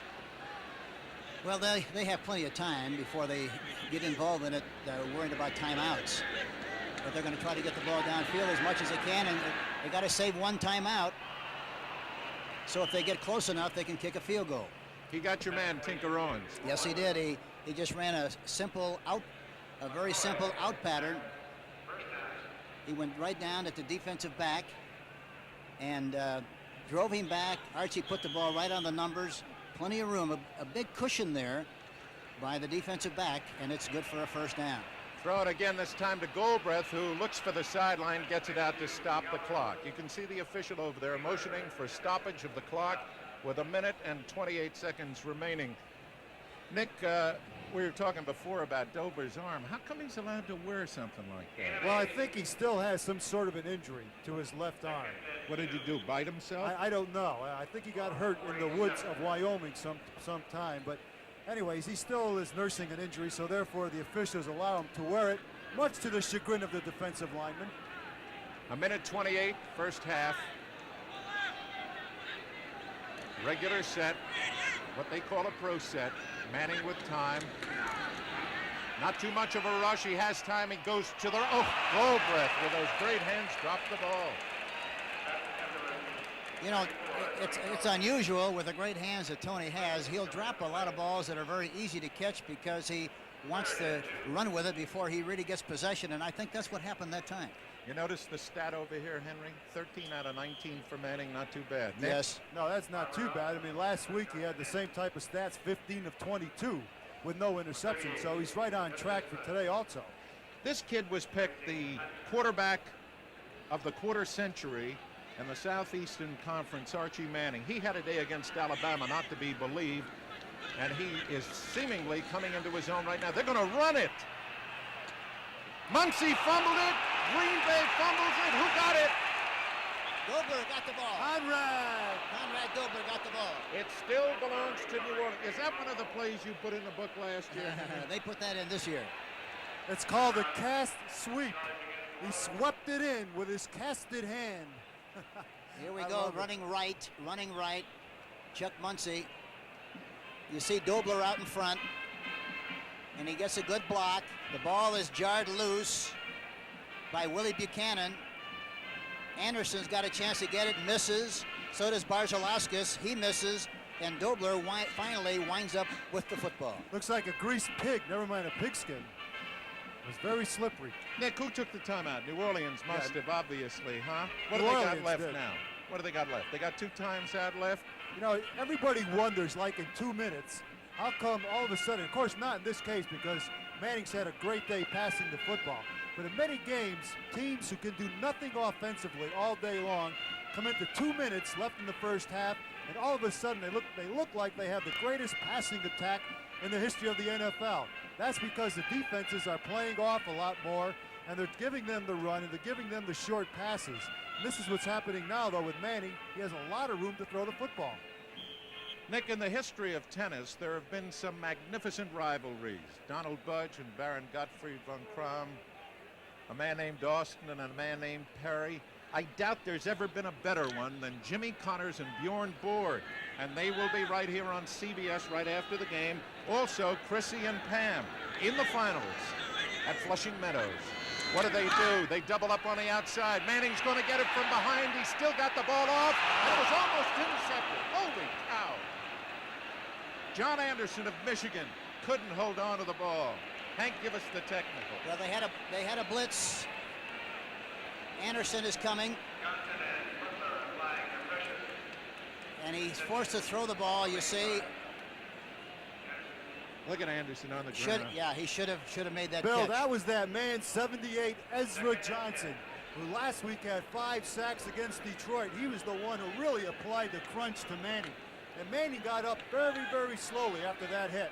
Get the picture on Johnson. 6'4", 250, runs the 40 in 4.5. What was he waiting for? Oh, can he run? Do they come at him now? They got a blitz. Another blitz, but they picked it up. They picked it off good. Steve Luke made the tackle, number 46. Archie did a good job of getting rid of the football. Watch Weaver come. He's picked up nicely. Archie throws the ball right on the numbers. Tackled there by 46, Steve Luke. He threw it to his tight end, and they got a rush now because there are 44 seconds remaining. Manning's got to put it up. He looks, and he hits his man. It's a first down. And smartly going out of bounds, number 33 for New Orleans is Mike Strawn. Mike Strawn from Miami, Bill. I knew him when he played high school down there. He's called the Bloodhound. You know why he's called the Bloodhound? Go, Nick. Because he works for the police department in the off-season. Watch, they flood the weak side area here, and he pops wide open behind the linebacker. Gain of 15. A missed tackle, and he finally hangs on enough, but Strawn is able to get out of bounds. Here's your buddy Dobler, Nick. Oh, Conrad, big investment man, owns hotels, owns distributorship. Now he's going to own the turf. Somebody just stuck an elbow right in his mouth. Barzalauskas gave him a little facial. Manning, lots of time. Beautiful tackle, an incompleted pass. I was almost about to say complete. You know, you threw me off, Nick. Muncie is a criminology major, and they put in a bloodhound after him? A bloodhound, Strawn, comes in to look after Muncie. That's correct. I tell you, in a moment like this, I know how serious it is for you, but it's still just a football game, isn't it, Henry? You don't see that happen very much. Ike Harris dropped that football. It was right at the numbers, and he was jarred loose from the football. 30 seconds remaining in the first half of what has been a very exciting first half of play. They've got Strawn back there with Goldbreath. They split both wide receivers. Manning on a trap up the middle. Strawn picks up some yardage. Is he going for a field goal? What was his point? No, that was a good play because he's been throwing so much. They're coming off the ball very strongly to rush the passer. Archie evidently felt that a trap would slow down the rush and might be a big play. It was actually a very good call. Okay, 23 seconds again. The Saints go for a timeout. They trail in this football game 14-10. You remember Henry and Nick Bonaconte said before the game, well, why don't you tell us? What did you expect before the game? I absolutely expected ball control type of football by Green Bay. That they were run, it would be something like Woody Hayes' 3 yards in a cloud of dust. They surprised me, maybe because of Lofton, number 80. I mean, the guy's done everything except sell programs today for the Green Bay Packers in the first half. The other way, I felt that New Orleans would be wide open, which they are, because they have all kinds of weapons coming off the bench to replace the starters. Coach, what do you think? Well, the one thing that Green Bay has to do, I'm sure they felt going into the game, they know that New Orleans has a capacity to score points, and I probably feel that they felt that they had to score some points to win themselves, and I think this is what happened. Okay. Time back in. We've got a 3rd down and 4 yards to go, 23 seconds. Another moment of truth for Manning.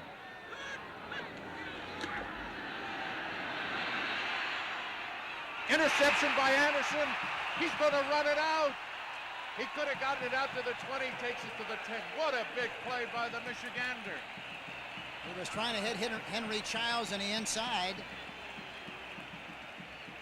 There it is for you, Coach. You know, and the other thing, Richard Maudie was open to the outside, but Archie threw the ball inside with the anticipation of hitting Henry Childs. He hit him for a touchdown last week. He automatically went to Henry, but he was covered, and the rest, of course, you see with an interception by John the Anderson. fine linebacker, John Nicky, Anderson. what is the outside linebacker doing in the middle? Is that where his drop is? Well, that's right. What he had to do, they probably had a man-for-man to the inside on Henry Childs, trying to give the strong safety some help. So he just came right with him. Galbraith was wide open in the flat. He missed him also. 13 seconds remaining. The clock stopped on the change of possession, so Whitehurst will have to put it in play, and he goes to Middleton, who gets a bit of yardage. Did I get the wrong guy? Yeah. No, I thought it was Middleton. It's Walter Landers. Walter Landers. And my friends, that is it. The first half is now history. And in a very exciting half of play, the Green Bay Packers on 2 catches by James Lofton lead the New Orleans Saints 14-10. This used to be filled with 4 million gallons of oil, but we've just been using too much of it. Perhaps we should use the yellow pages more.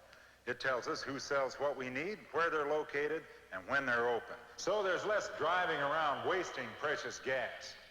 The yellow pages, it's not an empty promise. When you need to know who, what, where, when, and why, let your fingers do the walking through the Bell System yellow pages. Are we gonna be the bowling champs tonight? Yeah! Are we having a problem? Yeah. Did I forget my Prestone? Yeah. Take out the O, put in the 2. Put in the Prestone 2. Protect against freeze-ups and corrosion. Take out old, weak antifreeze and put in America's most trusted antifreeze, Prestone 2. Take out the O, put in the 2. Put in the Prestone 2. And when you flush your cooling system, use Prestone Super Flush. These are 2 of today's newest razors. The one on the right is the new Norelco rechargeable rotary razor. This one has 2 blades and pivots up and down. The new Norelco 36 blades in 3 adjustable floating heads and a new shaving angle. Both give you a close shave. But the new Norelco rechargeable lets you walk away from soap and water. Of course, they do give you one thing Norelco doesn't. Gotcha! The new Norelco rechargeable rotary razor. Still no gotcha. The Belmont, 1977. You saw it on CBS Sports. The Belmont, 1978. You saw it on CBS Sports. Next Saturday, CBS Sports Spectacular presents The Cup and a classic matchup of Seattle Slew, Affirmed, and Alydar. Next Saturday, you'll also see the record makers with Olympic champion Vasily Alexiev. Sunday morning, you'll say, you saw it on CBS Sports. And now we take you to CBS Sports Control in New York.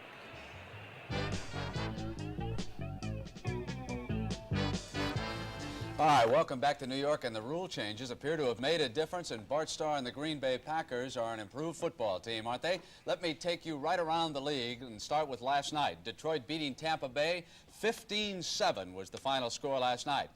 Dallas gave up a touchdown to the Giants on a 94-yard march, and then the Cowboys struck back 21-7, about a minute to go in the first half. The Washington Redskins have just scored for the third time. They lead the Eagles 21-10, less than a minute to go in the first half in that game. The contest you're watching at the half, Packers ahead of New Orleans 14-10 at the half. Cincinnati and Cleveland, the Bengals shutting out the Browns, that game in the second quarter. Seattle and Pittsburgh, 2 touchdown passes by Terry Bradshaw in that game in the second quarter, and Houston has kicked a field goal against Kansas City. They now lead the Chiefs by a score of 3-0. Dante Pastorini is playing quarterback today. Let's check in on the Dallas Giant game. A lot of action early. The Cowboys came in favored by 11 points, and they did nothing to disappoint early as they are. Staubach driving down, going to Newhouse. So right now it is 21-7. And Irv, how about the Eagles and the Redskins? Brent, I'm watching that game right now. The Eagles on the 30-yard line with about 35 seconds to go in the half, and they trail the Washington Redskins by a score of 21-10. And Joe Theismann's been hot. But this is Ron Jaworski on the quarterback here for the Eagles, going to Harold Carmichael, who catches a short pass. That's his 82nd consecutive pass completion in the National Football League. Consecutive game. Wilbert Montgomery from Abilene Christian, perhaps the fastest player on the Eagles squad, goes over for a touchdown. The Eagles take an early 7-0 lead. Joe Theismann's had a pretty hot hand all day today, hitting John Riggins here on a 3rd and 3 play. Riggins goes down to the 30-yard line, setting up a scoring opportunity for the Redskins. Theismann rolling out to his right, can't find anybody, goes in himself, he scores. It's all tied now, 7-7. Gene Fugit's had a big day, Brent. The tight end's been very effective all year this year. Fugit, number 84, from his tight end spot, goes in, touchdown. Washington takes a 14-10 lead, and he's not finished yet. Just before the half, Fugit again, quick post, touchdown, and Washington leads 21-10 with about 20 seconds left to go in half. So we are just a week and a half into this new season, but it's obvious we're going to have a lot more touchdown passes this year. And the NFL Today will continue on CBS right after these messages from your local stations. Join Phyllis George for a weekly look at what's new in the sparkling world of people, coming September 18th on CBS.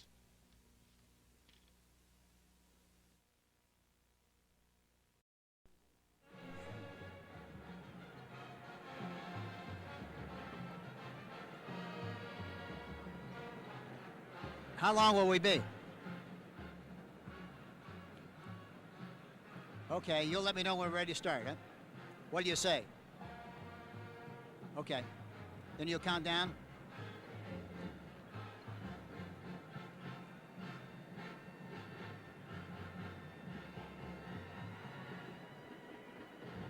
Yeah. Oh, yeah, now I can get you. Do me a... Yeah, now you want me to throw it to him, don't you, to Hank? All right. Right. Run me down. Yeah.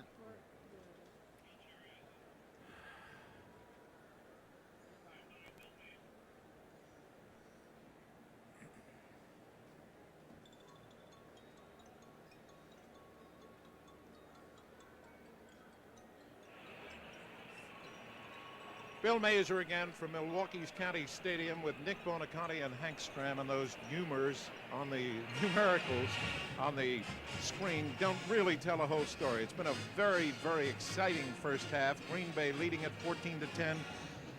Nicholas, what'd you think? Well, I think it's a complete turnaround for the Packer offense. I mean, just look at David Whitehurst.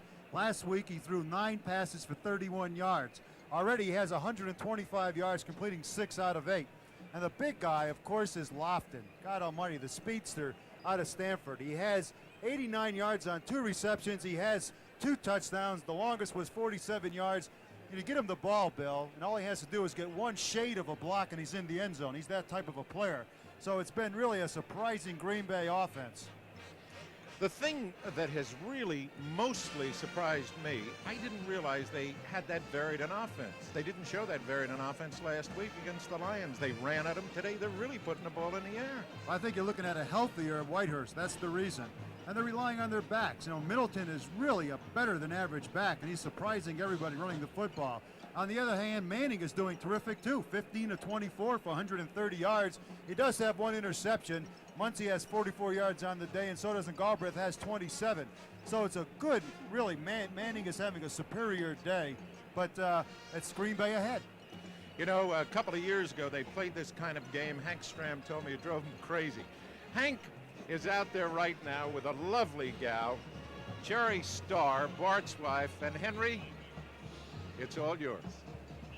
You talk about the beauty and the beast. This is what the situation is right now. I'm standing here with very pretty Cherry Starr, the wife of Bart Starr. And I'm amazed, Cherry, that you sat behind us for a while during the course of the game and how calm and collected you were during the course of this contest. I was making a little noise there, Hank. I was so excited. Well, you know, it's unusual that a wife of a football coach would be up in a press box like you are. Phyllis was always too nervous to get up there. She made so much noise that people had to stay away, but you handled it terrifically well. And what do you feel about the game so far? I bet you think it'd be better to end it right now, wouldn't you? Well, yes, but we're going to win it. I'm so excited about our players. They have so much potential. We don't have a lot of depth, but we sure have some wonderful kids out there playing football for us, and I'm so thrilled about the season, the way things are going for us. Well, I talked to Bart the other day, and he was very excited about the fact that the squad was playing with a lot of enthusiasm, a lot of excitement. They were making things happen. And very frankly, I'm very surprised that they played so well, especially offensively, in this first half. They did a terrifically outstanding job, and I know that Bart calls the plays from the sideline, and that's reminiscent of what he did when he was a player. Well, but he's mixing them up good, doing a good job. Though, you know, the players have to execute them regardless of what's called. Oh, there's no question about that. I'm proud of what they're doing. Well, you know, the excitement of playing here in Milwaukee, we played here several years ago in 1976 to be exact, and we lost the game 32-27 in a wild scoring game that is very much like the game that we're seeing here so far in the first half. Yes, I remember that well. I remember being in New Orleans the last couple of years. Well, we'd like to forget the one last year, but we can't. You went ahead of us last year early, and we finally tried to play catch up, and you wound up winning the game 24-20. Yes, you gave us a hard time. Well, what do you think, as a coach's wife, what do you think is going to happen in the second half, Cherry? Oh, I think we're going to come back stronger the second half. I think we've made a few little mental errors that we're going to correct during this half, and I think we're coming back real strong. Okay, and Cherry. I want to say hi to Bart Jr. at the University of Alabama. He's watching on cable TV today, so I'm so glad he's getting to see the game. Well, thank you very much, Cherry. Nice of you to take time, and we go back up in the press box to Bill Mazur. Thank you, Hank. Thank you. Henry, thank you very much. You know, Nicholas, that has always been an interesting point for me, is what a wife goes through while her husband is out there, because he can work it off. We got a ball game. Don't you go away. Look at Sears, and you'll see the Travel Knit Vested Suit at a $29 savings. Now just $89.99, it's the suit that keeps on looking good. Watch how the knit fabric resists wrinkling to make sure the fresh, neat look is a look that lasts. Then take another look at that savings. Sears Travel Knit Vested Suit, just $89.99. Whenever you're looking for great menswear values, look at Sears. On sale through September 16th in Sears Men's Store. Owens Corning would like to help you understand insulation R values. R stands for resistance to heat flow. It's the right way to measure insulating power, not thickness. Look, it takes about 18 feet of stone to give you an R value of R19, but only 15 inches of wood and 6 inches of this Owens Corning fiberglass insulation. So check for R value. The higher the R value, the greater the insulating power. Want to know about insulation? Ask Owens Corning. Go! Sit! Go! Okay. I'm Drew Pearson of the Dallas Cowboys. It was here on this field at South River High School that I decided football was going to play a pretty important part in my life. You begin making some pretty important decisions about your life when you're a teenager. You choose your college, plan your future, you're probably going to make the decision on using or not using alcohol. Now, I'm not going to tell you what to do, but before you make a choice, you ought to have the facts on alcohol. There's a booklet especially written for teenagers that'll give you these facts. It's called Winning Decisions. So when you do make a decision, it'll be a responsible one. To get it, write to the Education Commission of the States, Box 687, Denver, Colorado. That's Education Commission of the States, Box 687, Denver, Colorado. When you make responsible decisions, you're a winner in the biggest game of all, life.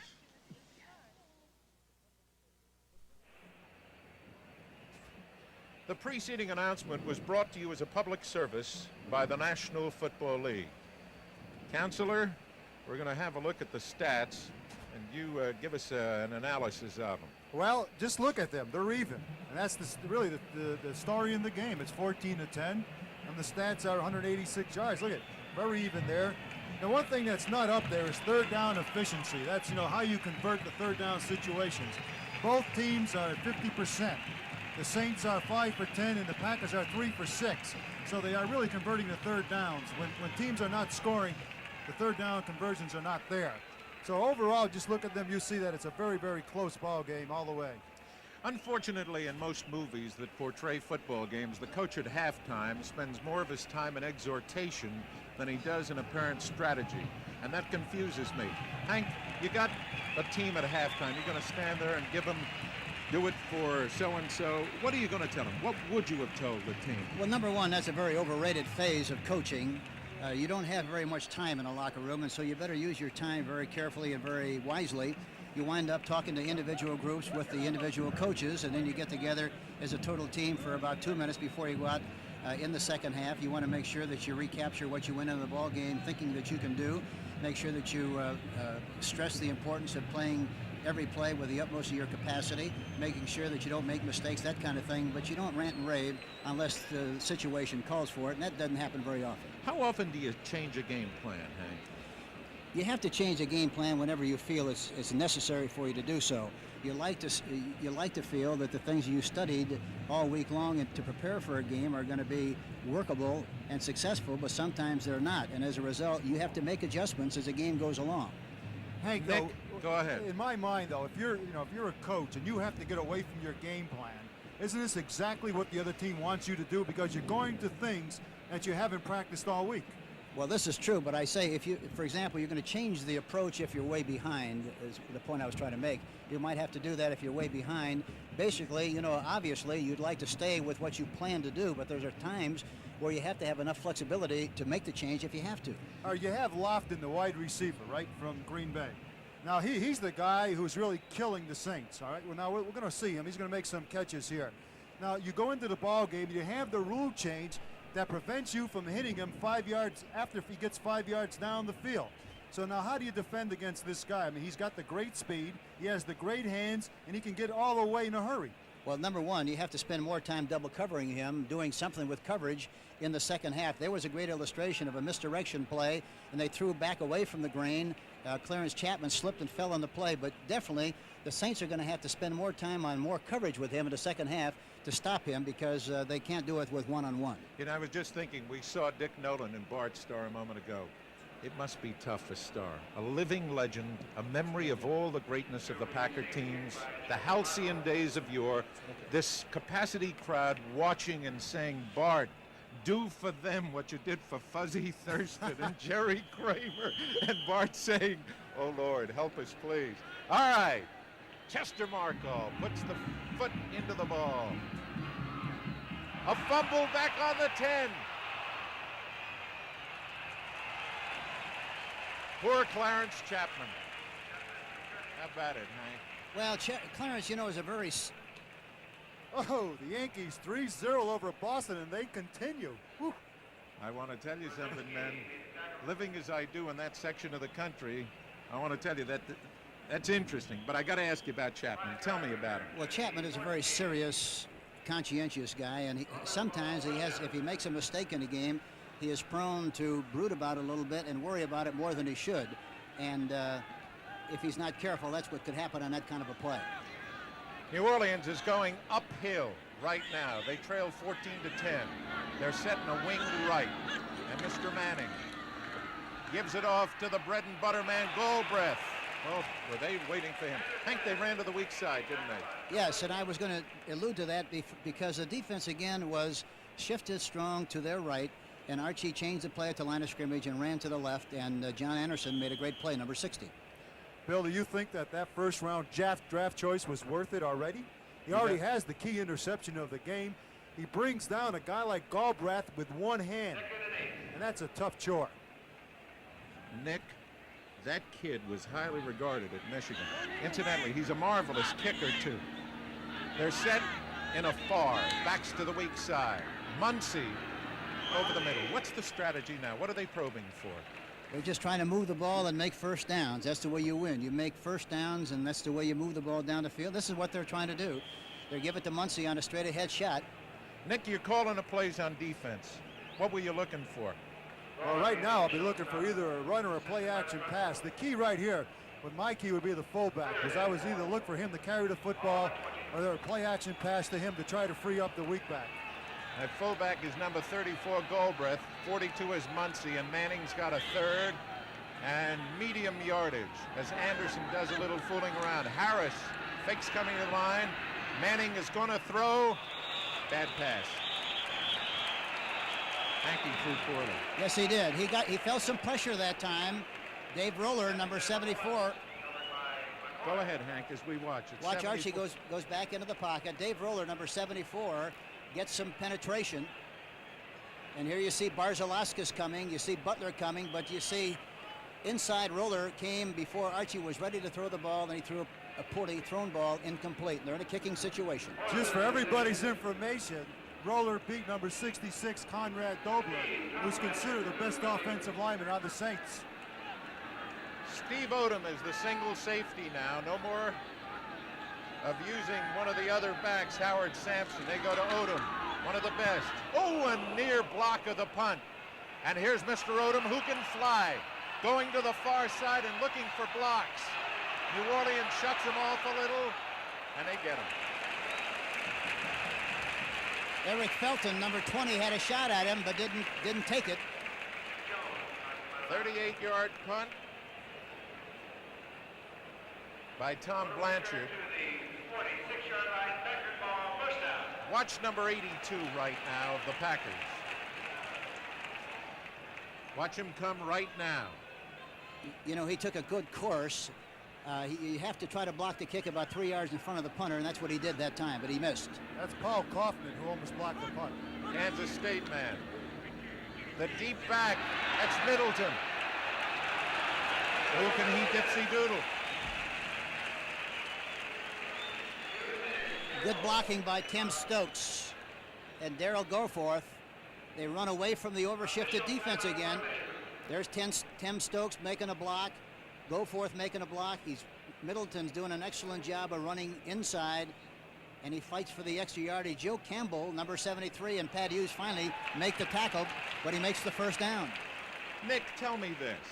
The young man is playing with his arm in a sling. I'm talking about Whitehurst. Is there any danger involved? Well, thank God it's not his passing arm.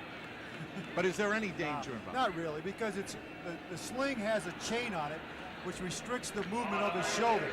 The shoulder raises above a certain degree, then it'll be painful to him. But he can't raise it above there, so it's harmless. He has what is called in sports intestinal fortitude. They fake that option play again, Hank. You know, interesting fact, Cecil Isbell, who was a great passer for the Green Bay Packers many, many years ago, also wore the same kind of a chain, the same kind of a brace when he played for the Packers. And we had a fine quarterback at Purdue University by the name of Bobby DeMoss, and he used exactly the same kind of a brace when he played for us at Purdue in '48. So there's no danger? No danger whatsoever. Okay. Who's that great defensive end for the Jets, Jerry Philbin? He wore that same type of a brace. I'll tell you a little story about Mr. Stram and Mr. Philbin. Okay, Whitehurst sets that ball club second and long. He's going to go deep. He's got Lofton. He overthrew him. You were mentioning Philbin. Jerry played with that in a playoff game against Kansas City, the year Kansas City goes on to win the Super Bowl, right? Right. You know who they run the first 3 plays at, Kansas City? Tell him, Henry. The man with a brace on his arm. At the brace. We wanted to make sure it was working all right. They didn't care who had the brace on. Not at all.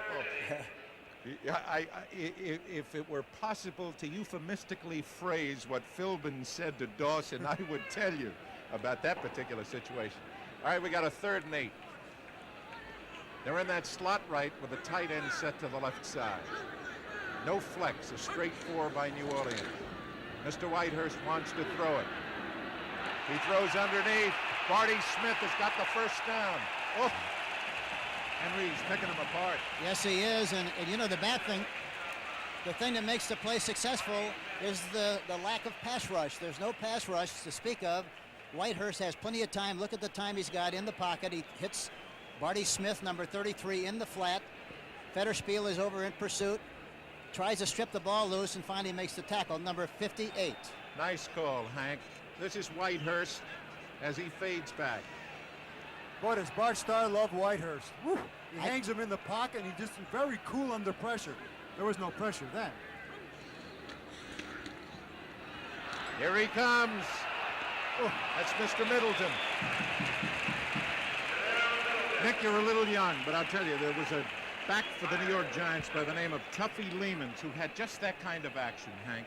Watch Middleton again run to the outside with a right. Mel Jackson, 71, pulling on the play. But, you know, he's got the great capacity. If he smells any kind of a seam, he takes advantage of it. He doesn't hesitate, goes right through there. Lois Grooms finally makes the tackle, number 78. What do you mean by a seam? Any kind of room between two defensive players where you can run between them. Thank you. This time he goes to Barty. Close to a first down. I'm amazed, Hank. Last night as we watched the pictures of Green Bay, they certainly did not have the mechanical dexterity they're showing today. You know, it's unusual and it's very funny in a lot of respects because sometimes you'll see a team on film and be very, very unimpressed with them, and then you see them play and you're greatly impressed.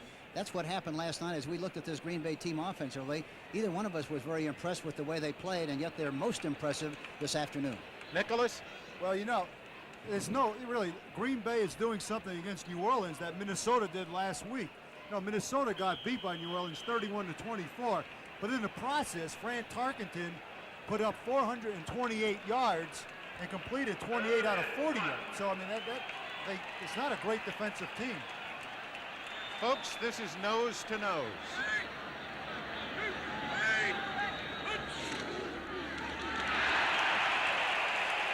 The crowd told you.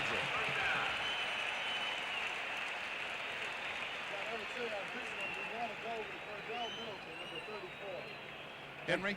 The offensive line, Darryl Goforth, Tim Stokes, Larry McCarron in the center, they're really coming off the ball very well and knocking that defensive line of the New Orleans Saints off the line of scrimmage, and they picked up the first down. Is that outside the 10? No, that's inside the 10. That's on about the 8.5, I think. Okay, what were you going to say? Well, Barty Smith is never going to elude anybody, but he'll run over some people. The man was illegally in motion. That pass will not count. Audra Thompson slipped and fell forward. They're going to catch a 5-yard penalty. Well, does that kill a drive, Bill? You know, you get everything going your way. You got all the momentum. You've got the backs running, breaking tackles. You have Whitehurst making great calls, play action passes, and then you have a 5-yard penalty. That has to kill you. There was a gopher hole out there. It looked like he really ran into a gopher hole. Man was in motion, gopher hole, bingo, he falls forward. Well, what actually happened is he was going parallel to the line of scrimmage, and he misplayed the count. Watch, he's anticipating the count, which he shouldn't have done. That's what happened. He was anticipating going up this field before he was ready, and that's why he made the bad play. No gopher hole? Might have been a gopher hole, too, but... No, there wasn't. Is that youth and inexperience, too? Yeah. Really? I mean, that's the problem when you're playing young people. Remember, the Packers have 15 rookies on that ball club. They're kids. They're kids, the kiddie corps. Thompson this time set to the right, Lofton the big man set to the left, and Whitehurst is going to throw the football. Swings it. Oh, did Barty get met? Pat Hughes made a great play. Pat Hughes, number 54, anticipated the screen. Watch it, he throws it to the second back. And actually, Middleton would have been wide open. You see him open in the inside. But Pat Hughes comes up, reads it well, makes a good open field tackle. Hey, Bill, wouldn't you know it? Another New York Giant reject, Pat Hughes. There are a few of them out here. We traded for him last year and gave up a 10th round draft choice, and he's been a regular for us since he joined the club. You know, this, obviously, in football games, as in any sport, you talk about moments of truth. There have been so many here, I'm going to stop using that phrase. The slot is to the right. Both wide receivers. Whitehurst is going to throw it to Lofton. Oh! Touchdown! What a play. Woo! Unbelievable catch. Just unbelievable. Whatever they paid that money for him to sign him was worth it just today.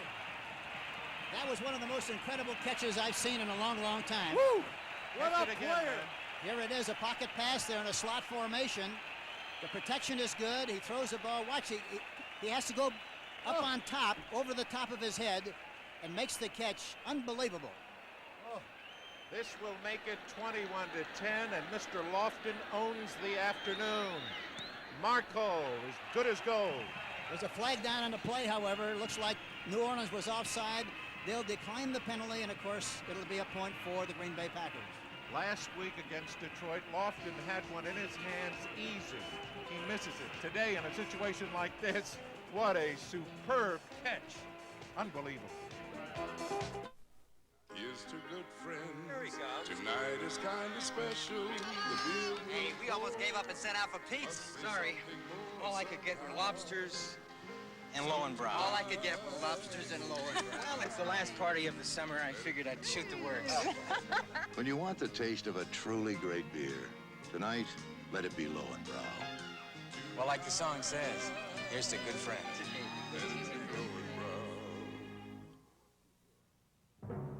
Ford Futura, designed for the future. A dramatic combination of styling and technology for 1978 and beyond.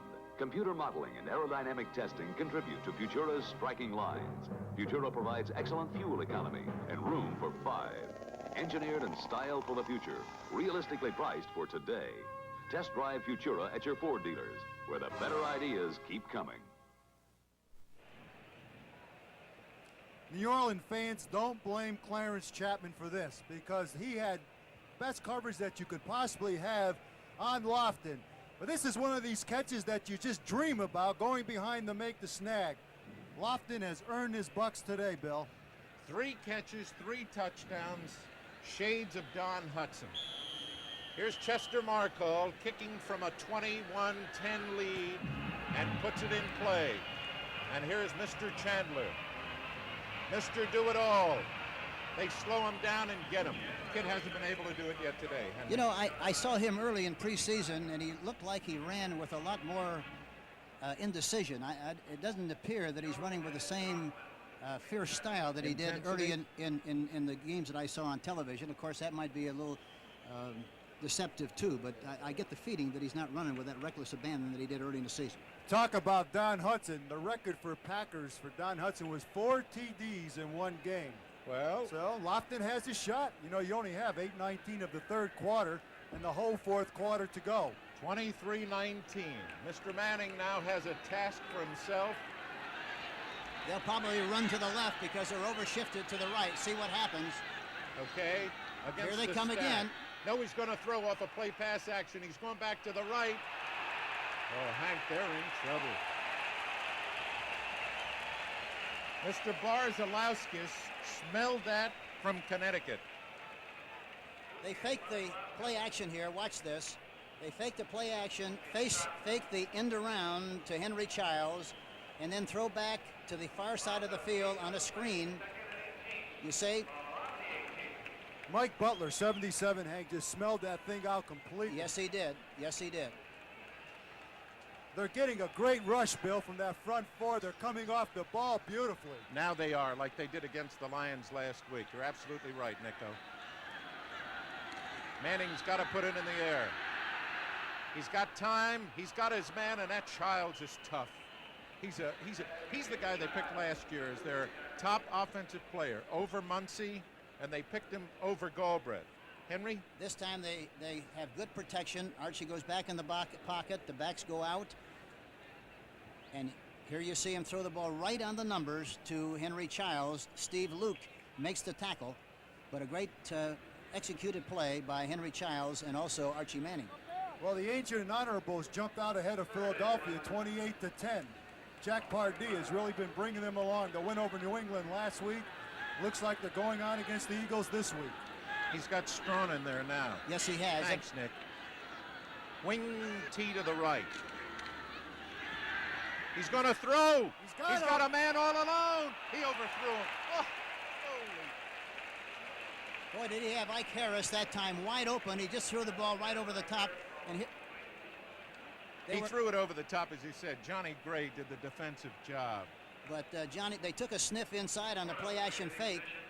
Archie had plenty of time, but he just threw the ball over the top too long. Boy, he was wide open.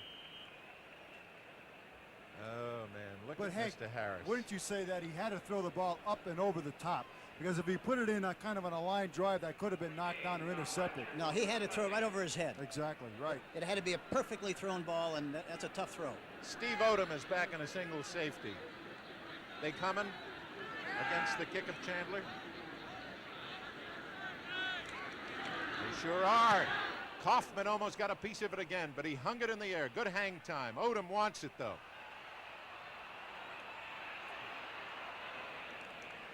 Number 20 for the Saints is the man who made the play for him, Eric Felton, a 43-yard kick, and he made a super play on that. And the Packers, who have been reminiscent of the old days, have the ball, leading it by a score of 21-10. I don't know what it is, but there's something about a Big Mac that keeps me coming back. You're the one you keep coming back. There's something about a Big Mac that keeps you coming back. Keeps you coming back. Coming back to that Big Mac. I'd hypothesize that it is definitely the lettuce. It's with the 2 all-beef patties, special sauce, lettuce and cheese. All the pickles and onions on a bun. Could it be those sesame seeds? One thing is the 2 all-beef patties. That's 2 things, Bob. You're the one you keep coming back. There's something about a Big Mac that keeps you coming back. Keeps you coming back. Coming back to that Big Mac. No matter where you're going, you keep on coming back to McDonald's store again for one more Big Mac at McDonald's. Nothing without the sesame seeds. We do it all for you. Coming back to a Big Mac. We do it all for you. Coming back to a Big Mac. Affirmed, Aladar and Seattle slew 3 of Thoroughbred Racing's competitors, are expected to meet in the Cup live. The telecast from Belmont Park in New York, the Cup, the first of the full Triple Crown races. The 3 greats, Affirmed, Aladar and Seattle slew. And also the record makers, Alexeyev, 3 world record holding weightlifters, challenged by several men from the United States. Here we go. That's Middleton. He may be gone. No! Oh, what a super play on defense. Hank, who finally got him? 37. Tommy Myers. Tommy Myers, number 37, finally made the tackle. What a great cutback here, Hank. Isn't that against the traffic? Jim Merlo misses the tackle. Schwartz, number 48, gets upended, and Tommy Myers finally makes the tackle from the backside. You know, Bill, it looks like a real steal for Middleton. The 3rd-round draft choice in 1977, and they're expending these draft choices in the 1st round. They can't come anywhere close to him. Barty Smith now. I want to tell you something. You told me at the beginning of the ball game, don't overlook the offensive line. That Green Bay offensive line right now is unbelievable. They're eating the Saints alive on defense. Under the tutelage of Bill Curry, one of the great centers from Baltimore. He played here at Green Bay, then went to Baltimore, and I played against Bill for many a year and was one of the best centers in the National Football League. A real serious coach. 2nd down and 3 yards to go. To tell you the truth, I've never met one that wasn't serious. Oh, he's mixing it now. Smith's got the 1st down. New Orleans thinks they've got a fumble, do they? The umpire should be in charge of this one. 1st down, Green Bay.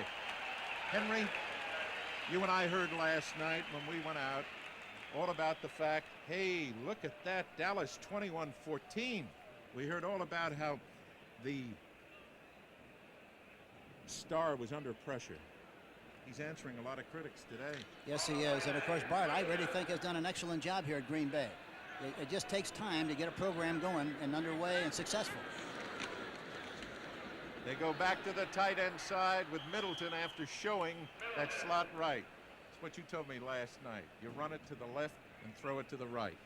Well, the power of the formation is a slot formation, which means that you have both receivers on the right side or the left side of the ball. It's strong passing-wise to that side, but strong running-wise back to the tight end side, which they ran last time. You know, one thing you can't do is you can't come up 2nd and 6 and 2nd and 5 if you're going to play defense, because this gives the offensive quarterback many opportunities and many alternatives. Nate Simpson's in there now. But it's Barty Smith. Tell me about Smith, Nick. What kind of a ball player? Well, they talk about Barty Smith. He was the first-round draft choice out of Richmond. Barty Smith is the type of quarterback fullback that's going to give you everything he has. Now, he's not elusive. He's not a game breaker, but he doesn't make any mistakes. And that's what the key to the thing is. You've got to have someone who's going to play every play without making mistakes. He's the guy for the Packers. He's really a sledgehammer back. Marv Phillips at Kansas City getting an introduction to Bum Phillips. 6'3" Houston. The I formation. Couldn't do it, but there's a flag on a play, and it could be defensive holding. Simpson carried the football. He's giving Middleton a bit of a rest. It's so warm out here today. Nick, how warm is it out there today? Sounds like a Johnny Carson bit. Bill, we used to love this weather in Miami. When we used to get teams down there in the Orange Bowl, when it was a sweltering 100 degrees, we used to look over to the bench of the opponents and watch them with ice bags on their head, feet immersed in ice water.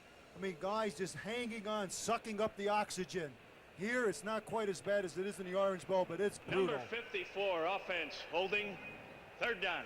Chuck Eberling gave it to you. The offense was holding. Is it true you'd prefer in a situation like this to get your team ready in a sauna, Hank? Well, I tell you, when you live and work in New Orleans, why, you're almost in a sauna because it's very hot and humid for practices there. Third down and 13 yards to go for the Pack.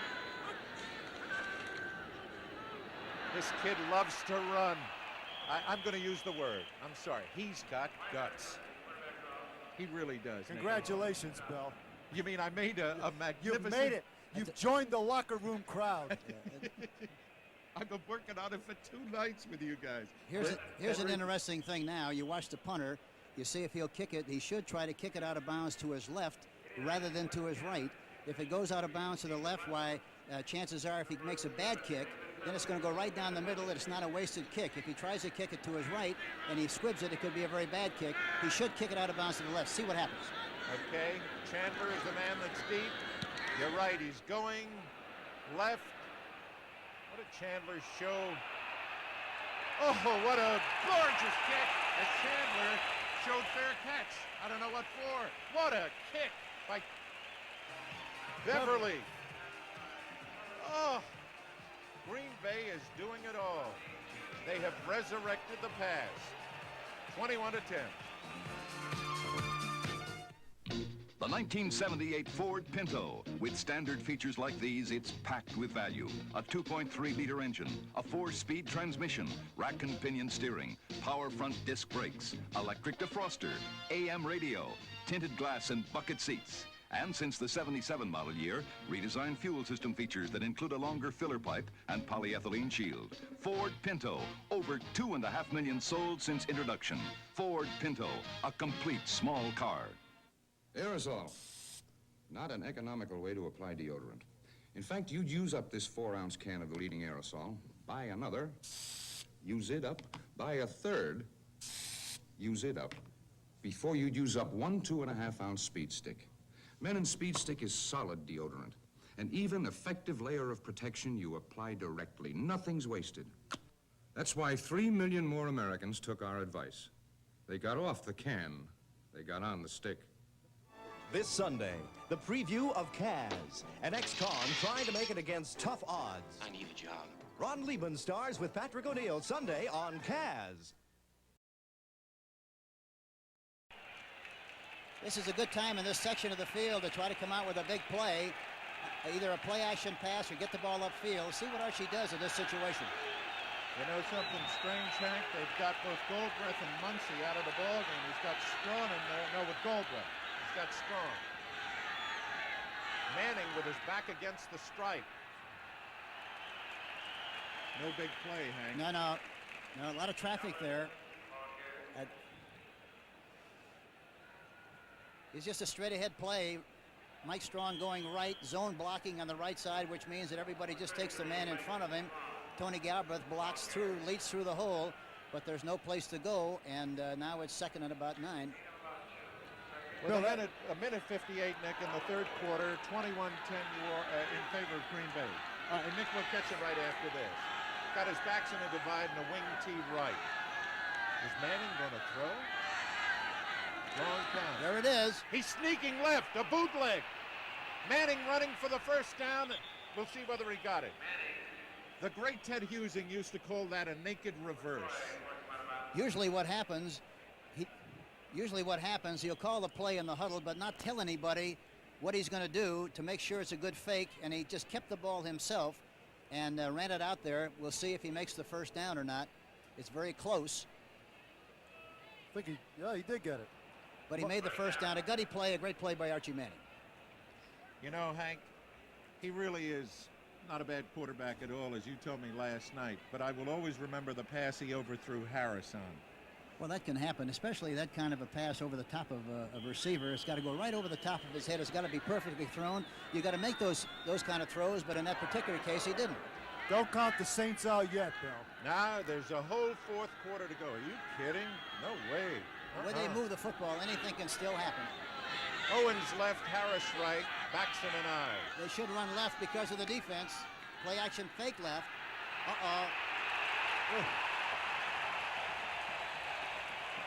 Dave Roller, 7. Just all he does is put the pressure on. He and 77 Mike Butler. Mike Butler's been playing super all day. Henry Jordan never did it any better. And he may be their all-time, well, Cal Hubbard. Oh, what a play. They're inspired today.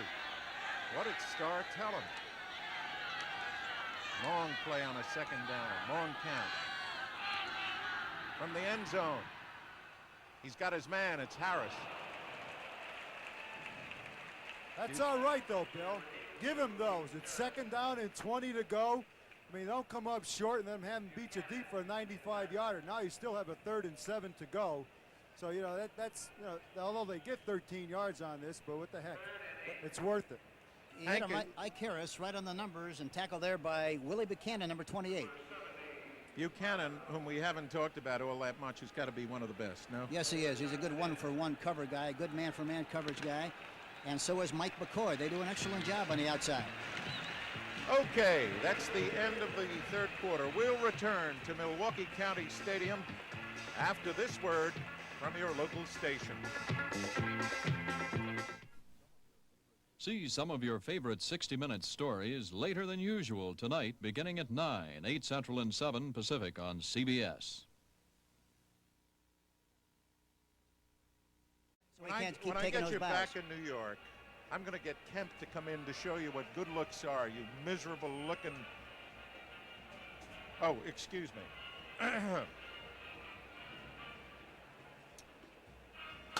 Hank? Yeah? We come back. Tell us about the importance of the play.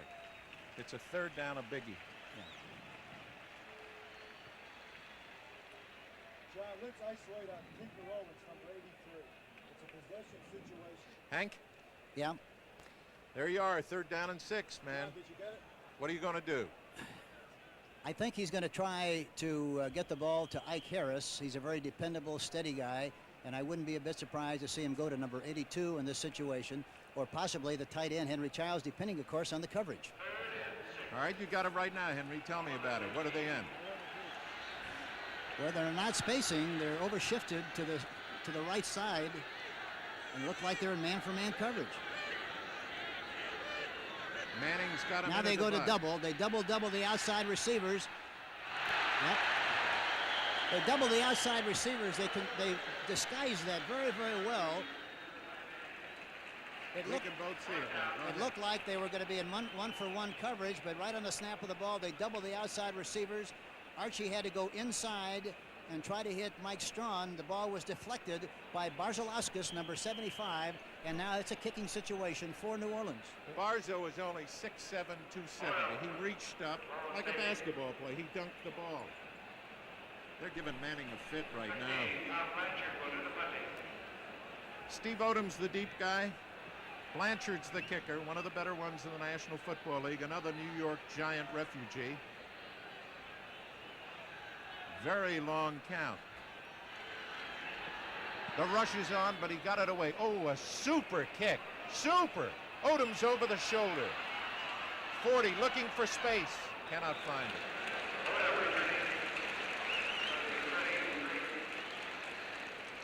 Your buddy, Nick, Rich Marty. the man that Hank found. And Rich Marty was knocked down on a play. Number 84 came up and made the tackle. You got the score. It's 21-10 Green Bay. Inside Firestone's newest 721 radial are 2 belts of steel cord. In each cord, 10 strands of high-strength steel. 7 strands around 2, wrapped by 1. 721. Because it's a metric radial, it can use more air, so you use less gas. We call it the Fuel Fighter, designed to save you more gas than any steel-belted radial tire Firestone has ever built. Firestone's newest 721, the Fuel Fighter.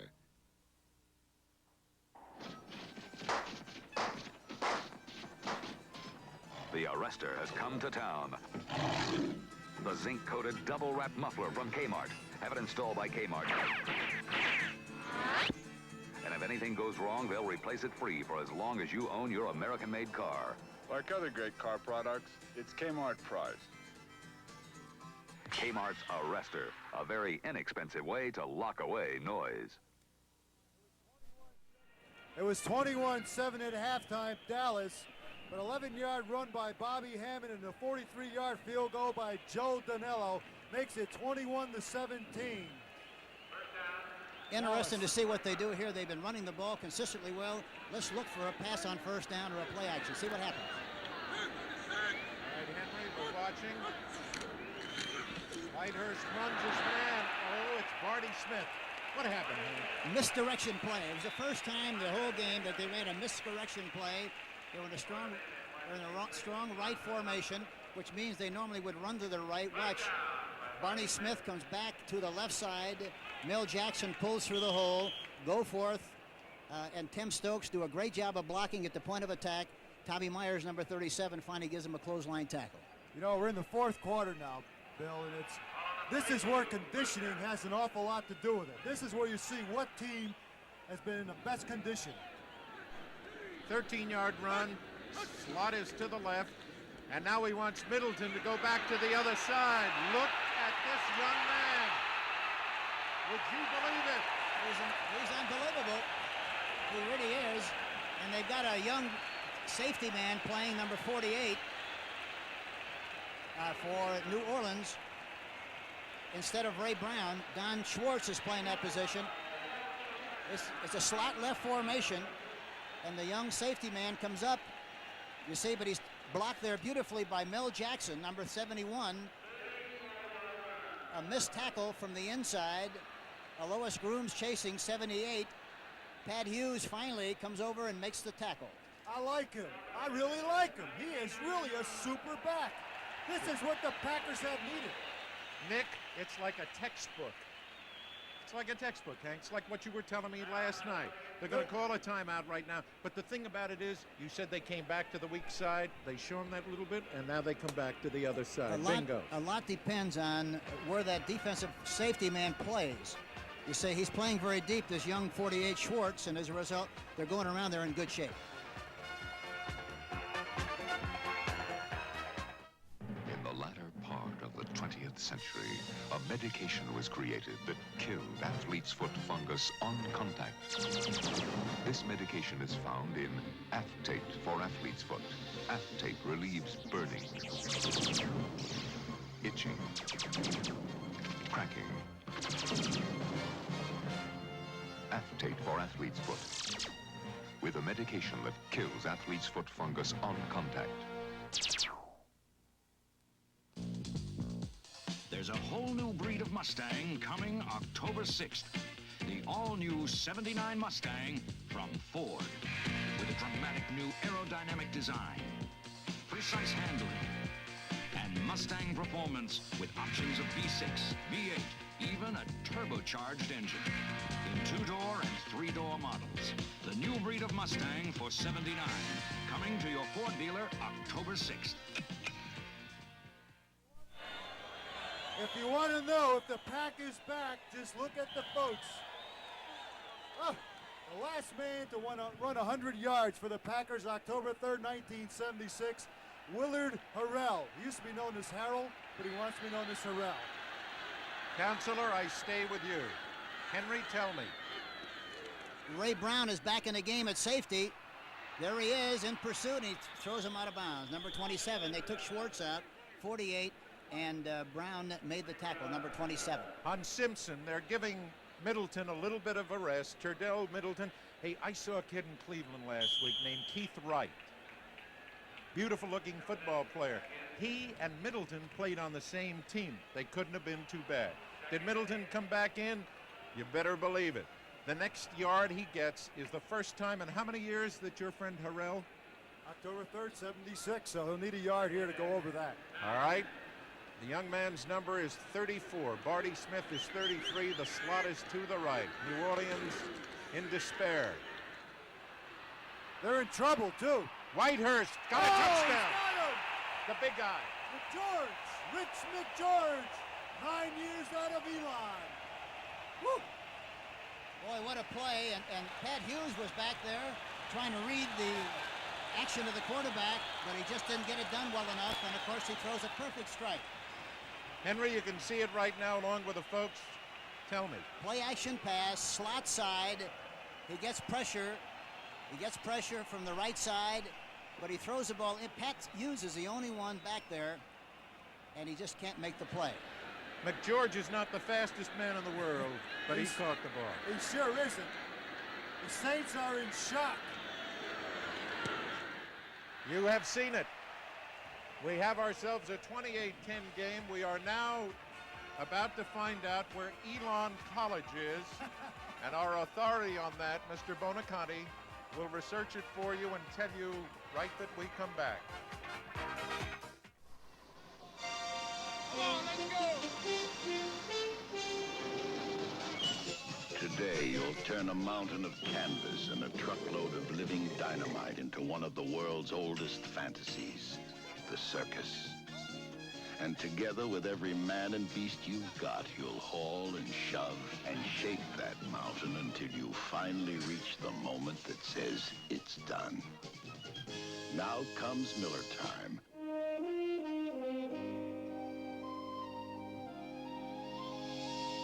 Time to head for the best tasting beer you can find. Miller High Life, America's quality beer since 1855. When it's time to relax, one beer stands clear. Beer after beer. If you've got the time, we've got the beer. Miller Beer. There's Bart Starr on the sideline. He doesn't show a lot of animation, but you can rest assured that he's very, very happy inside. Nick, where is Elon College? Elon College in North Carolina.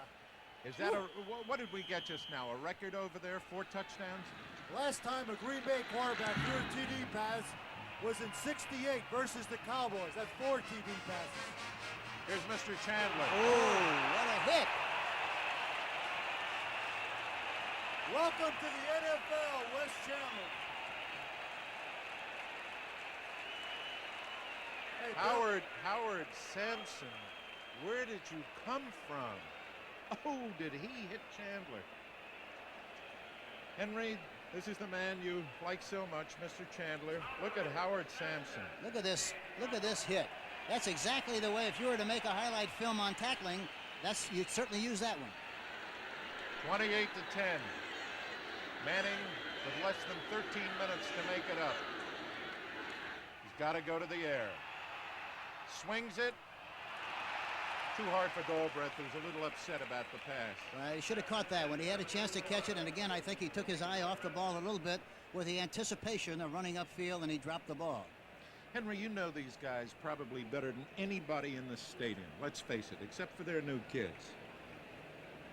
What's their situation? Well, I think the big situation really is everybody was very concerned about the way we played defensively last year.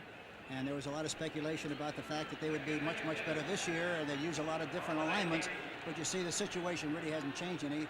If anything, they're not as good at this stage as we were a year ago. Buchanan doubling up to the outside.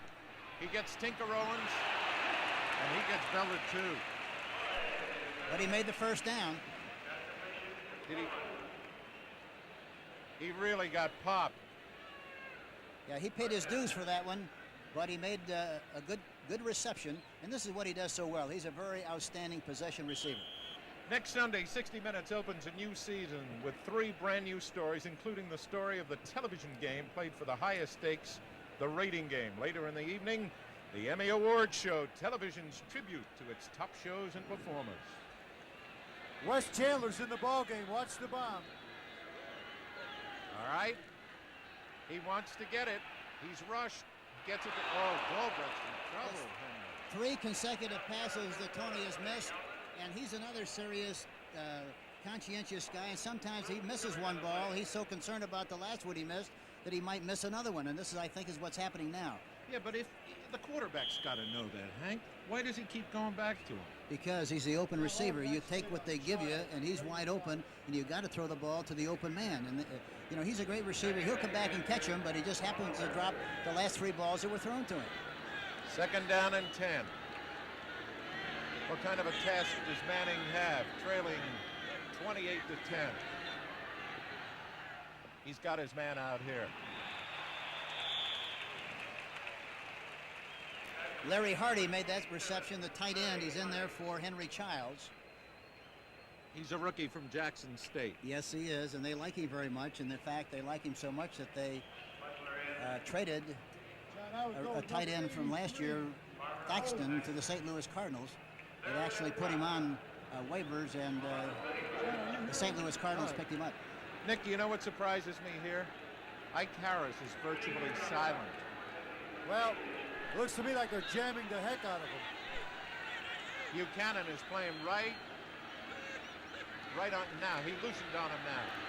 Manning's got a rush. No chance. Oh, you know that. Roller was back there again. I tell you, Nick talked about him a little while ago, but he's a great football player. He doesn't get much credit, but he's in there all the time, dancing every dance, and there's a good illustration. He put a lot of pressure on Archie Manning. You know why, Hank? Because if you look at the man with all his equipment, it looks like he should be working, in no disrespect, in a brewery, loading kegs of beer onto a truck. He doesn't have a great physique. He doesn't look like he's ever lifted a weight in his life, but all he can do is play football. That's all it takes when you get on that field. It's a good observation, Rick. Who do we have as the deep guy now for Steve Odom? One of the best. One of the best in the league at returning them. Blanchard's going to have to boot it away. New Orleans in serious trouble. That's an understatement. Mr. Odom's got to run a long way. They're setting it up for him. Nah, no chance. 70 wrapped him up. Meserol, number 70, did a good job of covering the outside on the play. 46-yard kick. Oh, what Green Bay has wrought today. They lead it 28 to 10. Coming October 6th, a new American road car. The all-new Ford LTD for $79. With more front and rear seat room, more driver convenience, more handling ease, and more window area than last year's LTD. A road car to take you across town or across the country. This land is your land. This land is my land. Test drive the new LTD October 6th at Ford dealers across the country. Zenith is having a 60th birthday party, and you get the presents. Buy one of Zenith's new 25-inch System 3 table or console models, and Zenith will send you a check for up to $60. There are 33 beautiful models to choose from. And when you select yours, Zenith will send you a birthday check for up to $60. That's the best deal ever on the best Zenith ever, Zenith System 3. So come on over to our 60th birthday party at your Zenith dealer and pick out your present. 1 week from tomorrow, CBS launches its new Monday night season with a marvelous lineup, starting with 2 new shows. First, it's the comedy WKRP in Cincinnati, then the show that focuses on interesting personalities, people. After that, stand by for the season premiere of those 3 Monday night favorites, MASH, One Day at a Time, and Lou Grant. Whitehurst at the controls.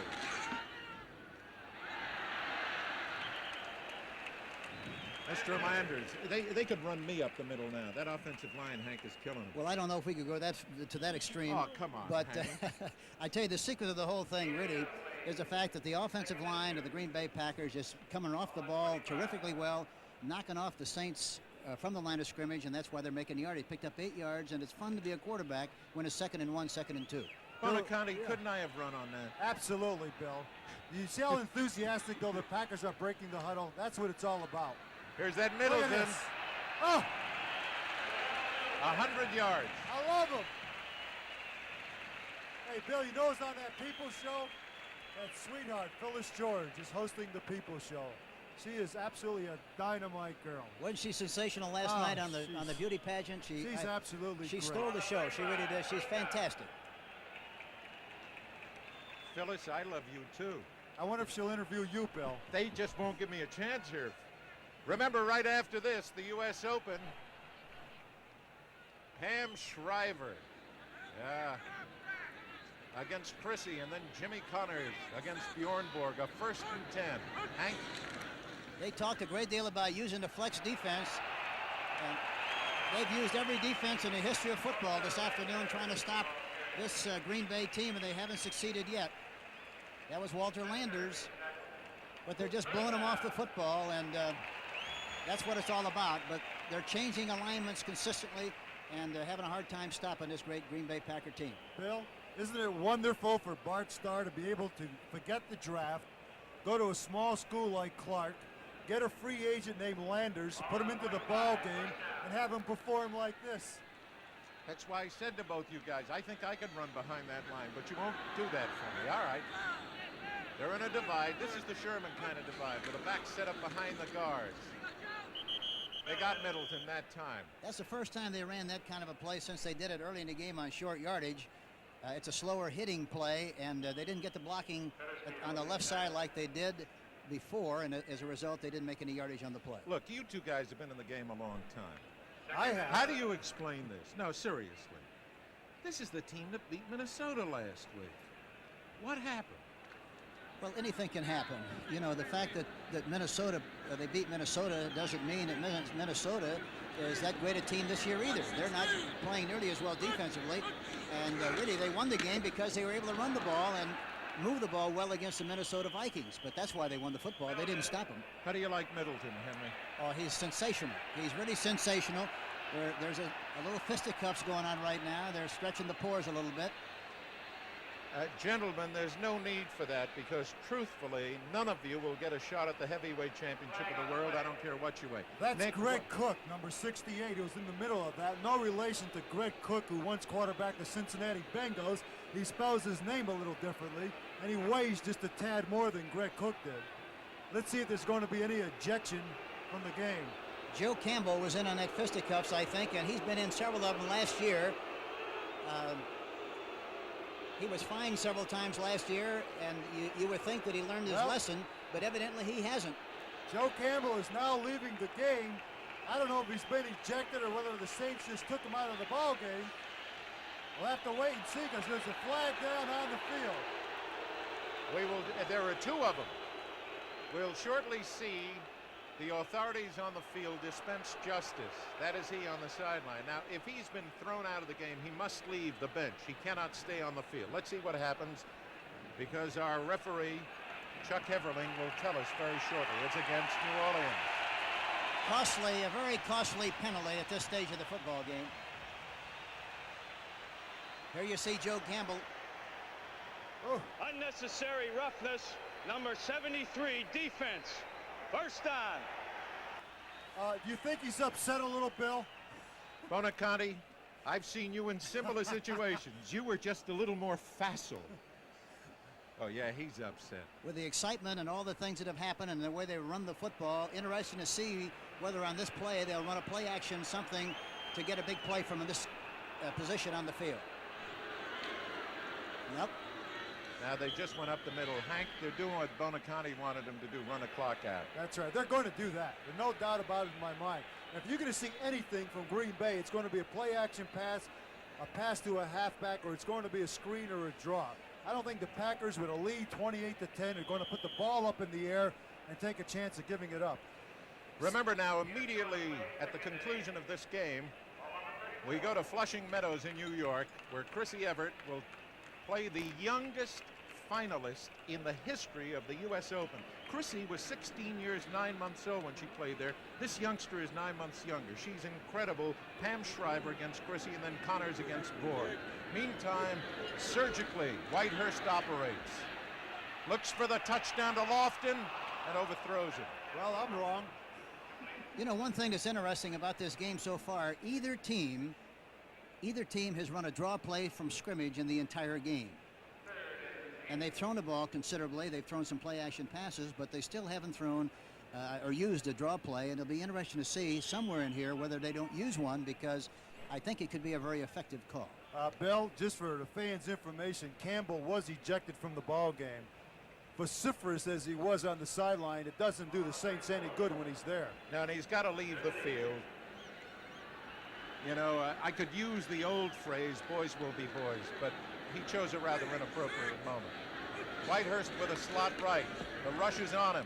He still gets it away. He's got a man open. Oh! Mr. Simpson. Oh, and he had Merlot. He had a step on Merlot. The ball was right on the money. It was a semi-rollout right, and he threw back against the grain to get a single on the halfback with Jim Merlot. He had him licked, but he just dropped the football.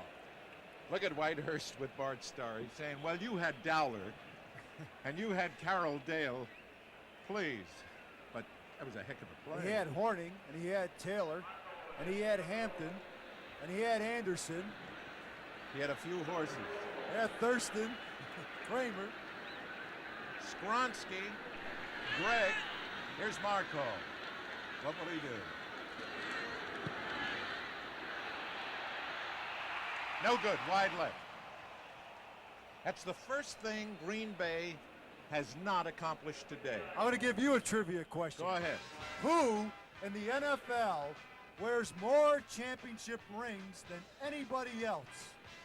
We'll find out momentarily when we come back to Milwaukee with the score 28-10 Packers.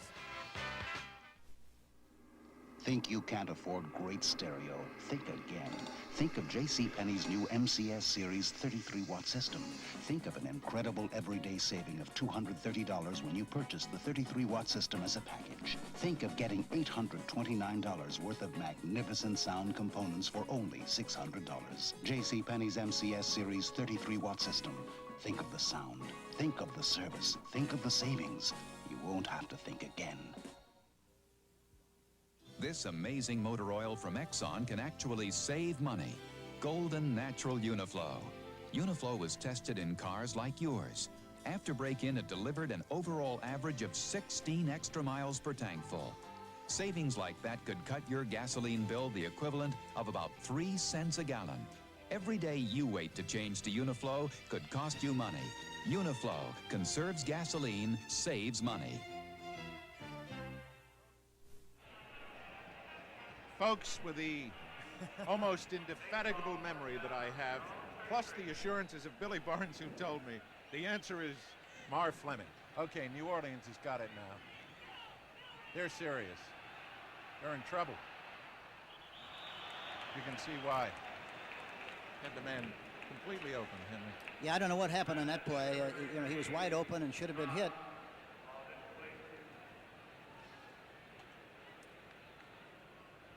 It's a flood pattern to the left. Archie has plenty of time to throw.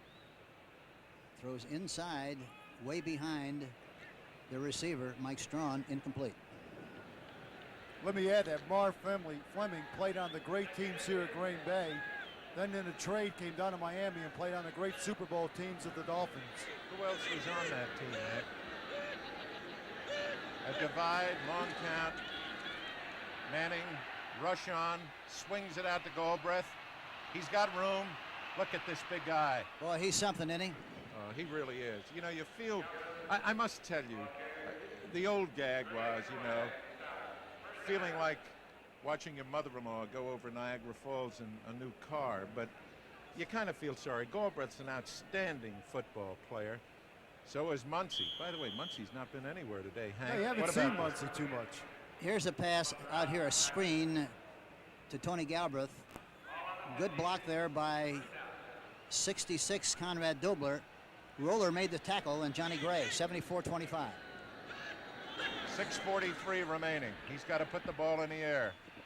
He hit his man beautifully. Lovely catch. Tinker Owens, 83.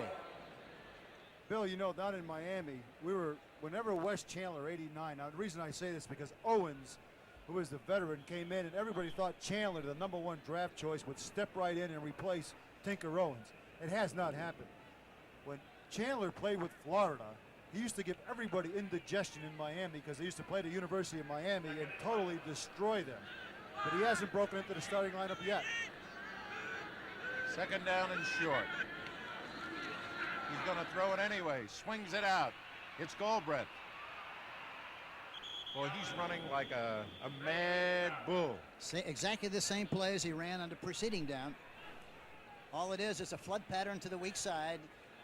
Mike Strawn is leading the play, and he makes a block downfield. See the block by Mike Strawn. Another block down there by John Hill, number 62. Johnny Gray is the guy that finally put him down. They got a first down. Clock is a factor. They're behind by 18 with 5.5 to go. It's going to take a miracle. Everybody downfield. He hits Goldbreath again. No way that he could avoid them all. That's Gary Weaver, not a bad football player. That outside linebacker we saw last night. Yes, he is. He's very active, and recognizes run-pass situations extremely well. And meanwhile, the Saints are eating up the clock for the Packers.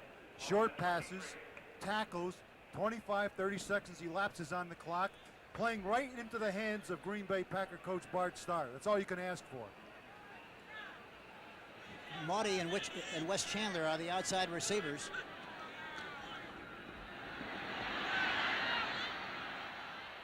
He went for Maudie, didn't he? Yes, he went for Maudie into the post and was really rushed and threw the ball falling away and threw it over the top.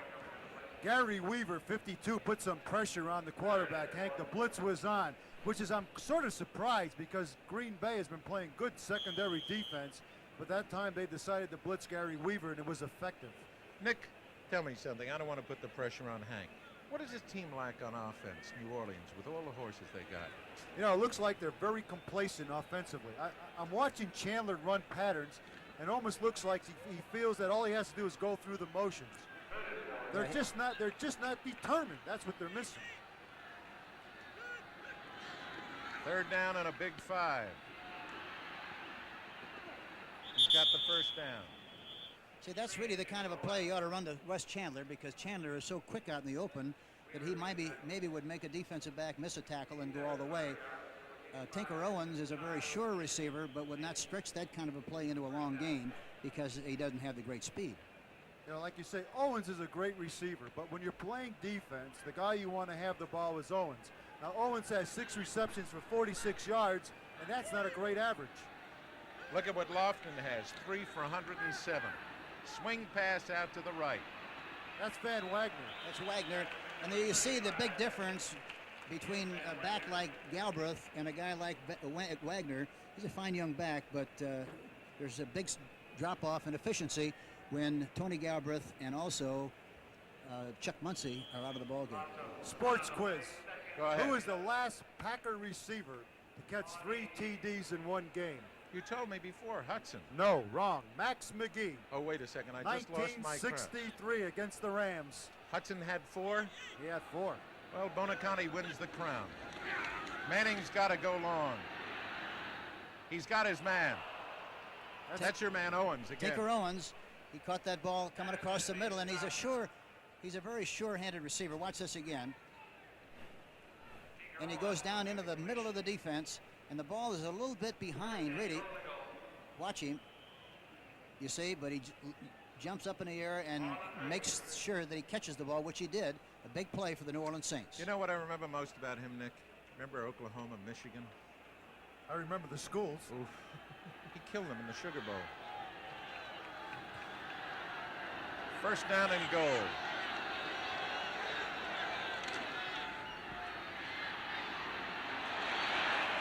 Oh.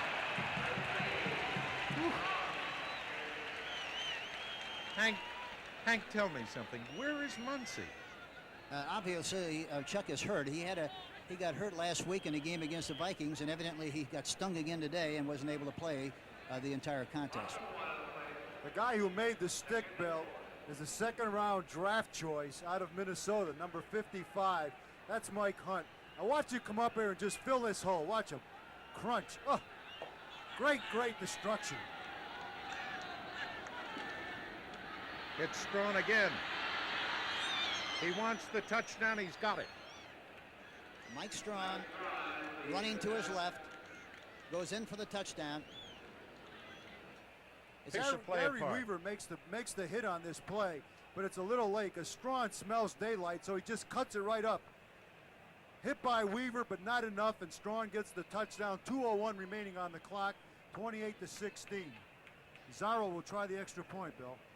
How do you utilize the clock here? You just got the 1 second because the clock is stopped. You're going to have another timeout with a 2-minute warning. Any advantage here, Hank? You're talking about Green Bay? Yeah. Well, they're going to very obviously run, and try to consume as much time as they possibly can. That's going to be the strategy. They're going to try to get good field position on the kickoff return, and then they're going to keep it on the ground if they can. 28-17 in favor of the Pack. And this has been a day for Milwaukeeans and a day for all people who love the Green Bay team. A disappointing day, obviously, for New Orleans. Well, it's still a long way from being over. 2 minutes and 1 second. As explosive as New Orleans is, they still have a chance to come back into this game and do something. 1 week from tomorrow, CBS launches its new Monday night season with a marvelous lineup starting with 2 new shows. First, it's the comedy WKRP in Cincinnati, then the show that focuses on interesting personalities, People. After that, stand by for the season premieres of those 3 Monday night favorites, MASH, One Day at a Time, and Blue Grant.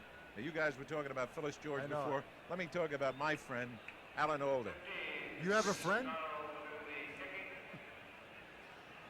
Folks, what can I tell you? That's the hardship I've had to work under today. They're looking for an onside kick, obviously. And there it is. Look out! New Orleans might have a chance. Who got the football? Green Bay got it, I think. They did. Yes, they did. That was a remarkable recovery. It looked like he lost it, but he has possession, and Green Bay has great field position. James Lofton. Why not? Boys, he made some big plays in this game. He's done everything else. Why not recover this? Henry, recapture it. It's an onside kick to the left, and you see the ball bobbled. Watch Lofton. But fortunately, he's able to pounce back on the football, and it's a big play because it provides Green Bay with a good opportunity to have field position.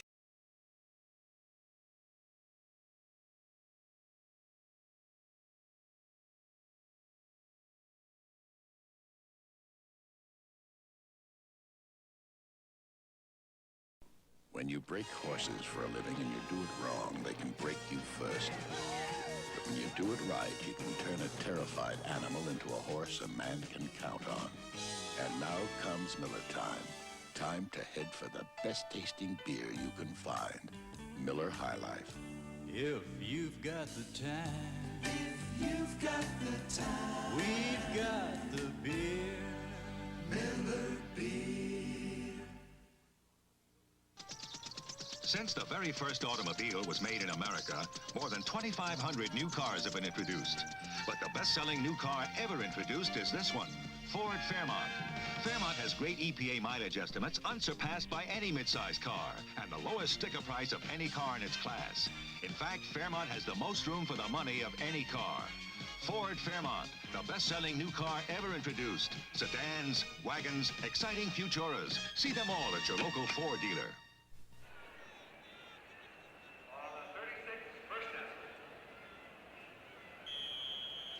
New Orleans tried the onside, couldn't capitalize on it. Slot is to the left for Green Bay.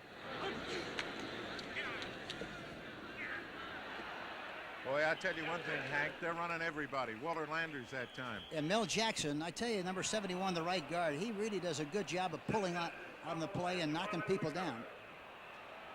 Son of a gun, there was a fumble. New Orleans came up with the ball.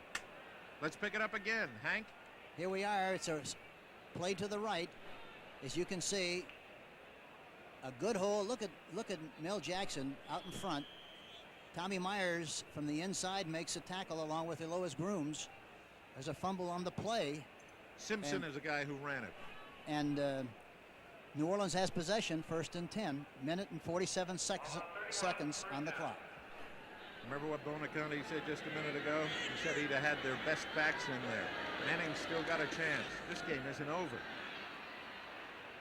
He's got a man open. It's Harris. Ike Harris, number 82. And the Green Bay defense is playing very soft. They don't want to give up a big play, but in the process, you know, they hope that they lead up a lot of time and move the ball down the field. So they're using up a lot of time right now. They really ought to call a timeout. Minute 25, but the officials just stopped it because there's been an undue delay. Yeah, but it's running now. Now it is, right. Manning wasting a lot of time. Yeah. Oh, a beautiful catch by Childs, who goes to the sideline. This game isn't over. I said that a minute ago.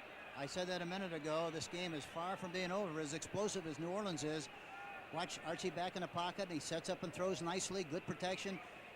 And this is a tough throw right over the top of two people. Henry Childs, great hands, makes the reception and runs out of bounds, stops the clock. To the Green Bay 33. Boy, the complexion changes immediately. An onside kick, you never know. I want to tell you, 28-17. The folks here are queasy right now. Manning looking now. He's got Chandler wide right. He gets good protection. He's got a man all alone. It's Goldbreath, who made a mistake going to the field. Oh, Hank, bad play. Should have gone to the sideline. Yeah, he should have that time. He came inside, anticipating outside pressure, ran back to the inside of the field. New Orleans now wisely calls a timeout. They had to stop the clock. Yes. Now, Goldbreath in a situation like that, Hank, wouldn't he be aware of what was going on? Tell me about that in a minute. Let me just tell the folks again that it's Chrissy Everett against Pam Shriver in the ladies' finals. And then, of course, in the men's finals, Jimmy Connors will go against the man who is trying to become only the third person in the history of tennis to make the Grand Slam. Bjorn Borg trying to do what Don Budge did and what Rod Laver did. Now, Hank, I asked you, wouldn't Goldbreath have been aware that he ought to go to the sideline? Well, it's a feel thing. He caught the ball going to the sideline, and he felt in his own heart probably that they were going to be there on the outside. He possibly could go inside and make a big play, and that's evidently what his thinking was, because he's very much aware of the fact that he should probably try to get out of bounds, but he was a long way from the sideline, and he felt maybe he could make a big play to the inside. 56 seconds enough? What do you think? 50. Well, they've got to keep trying to move the ball down the field. They got to get it down the field and try to make a big play. They got Maudie in the game, 84. There's Manning. There he is again, wide open. Now he goes out of bounds, but they're dropping off, giving him the stuff out in front, hoping that they'll use up a lot of time. They don't care what the score is as long as they win. And this is the attitude, I guess, of what they're doing defensively at this time, the Green Bay Packers. It's on the 20. What kind of defense Green Bay going to do against them? Anderson made the stop. Well, they're using some zone. They're using a 4-3 alignment, basically. But the closer you get to the goal line, the tougher it is to play the zone because, you're running out of room and you got to tighten up the defense. What are you going to call right now? I would, right now, at this stage of the game, I would try to get the ball again to the outside receiver, if at all possible. But they're going to throw inside again to Galbraith. He's got a shot inside. Look at him. First down. Oh, he is a bull. Johnny Gray finally took him down. Watch Galbraith in just a moment as we isolate on him. Hank? He's run this play. It's a quick screen to the right. He makes a fine, but he does this so well. He runs so well out into the open. Johnny Gray, number 24, finally makes the tackle. But he's run that play as well as anybody I've seen run it from a running back situation. Cost him another timeout, though. Incidentally, next week, Chicago, Detroit, Philadelphia, New Orleans, San Francisco against Houston, and Tampa Bay takes on Minnesota, Washington against St. Louis. Then our doubleheader game, Dallas versus Los Angeles, and I suggest you consult your local listings for the game and time in your area. Some cities would only see single game due to the NFL blackout policy. Boy, I tell you, this game has changed in complexion. I can just sense it gut-wise. Oh, sure. But, you know, with all the weapons and as quickly as this team can score, why, you better hang on to your seat because anything can happen. And this is a great illustration of how explosive this team is offensively. The problem they've had is stopping people. They just can't get the ball away from the other team. A long pass to Harris. I got to tell you. Now, all right, let's see what Manning does now. They'll go to the outside receivers. They're in a bump and run situation. They'll try to throw the ball over the top. See, here it is. See it? Interference back there? No. No. If anything, yeah, he did call it. Interference on 83. I think that's what he called. Let's see it. I felt there was interference. I thought he held him up. Mike McCoy. Let's see what happens here. He's thrown to the outside receiver. He was one-on-one. I don't know whether it was in that 5-yard frame or not, and you can't tell. You see, I called it against New Orleans. I thought it was. Tinker Owens was holding on the play. He got his arm tangled up in Mike McCoy's, and I think this is what the call is. All right, Mr. Referee. You've marked it off as being a 10-yard penalty. Now please tell us.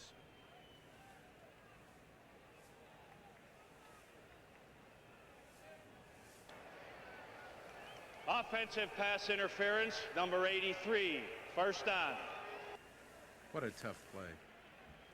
It's the one thing in the world you don't want to happen to you. You got the 10 yards, the loss of it down. Well, the thing that he was thinking, he wanted to make sure that McCoy didn't intercept the pass. You see, he was a little bit underneath, so he evidently tried to jar the ball loose if in the event that it was an interception.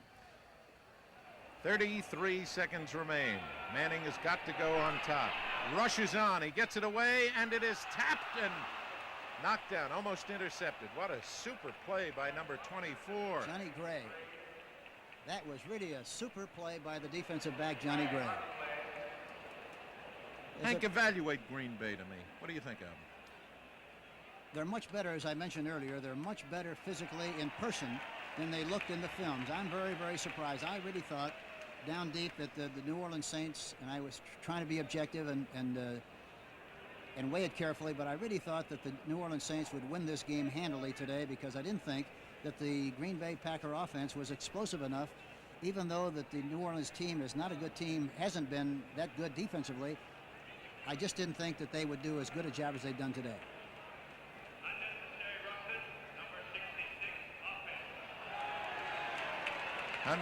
Unnecessary roughness he calls against number 56. Did I hear him correctly? Or was it 66? Yeah, he called it on Dobler. He got Dobler for unnecessary roughness. They got a long way to go. Clock is down to 27. Manning threw it bad. 78 put the rush on him. See, the other thing, you got to be careful on that kind of a play. It could have been a lateral. Tony Galbraith was disappointed that he didn't make the catch. But if it was a lateral and would have been construed as such, Roller could have picked it up and gone for a touchdown. 78, Ezra Johnson. Not a bad football player. Oh, he's, you know, they tell me he runs a 40 and 4.5, and that's really unusual for a defensive lineman as big and strong as he is. You know that Manning has now thrown 50 passes, 33 for 50. I can't believe it. You know, the one thing that you found out last week, Minnesota threw 48 and they lost. You throw 48 or 50 times in a game, you're not going to win many games. Intercept? No. Incomplete. You're just not going to win many games when you throw it 48 like Frank Tarkington threw it last week, or they're through here today 51. Watch Michael Hunt, 55 on this play, Hank. Yeah. Archie back to throw. A lot of time. Then he finally gets in trouble because of Roller runs out of the pocket, trying to hit Henry Childs. But Steve Luke and Johnny Gray are in on the play, along with Mike Hunt, the middle linebacker. That's 55. the kid from Minnesota. Yeah. He must be pretty good. He's taking Carter's place. Yes, he is. 13 seconds to go, 3rd and 25. They're in trouble. They've been in trouble a long time now.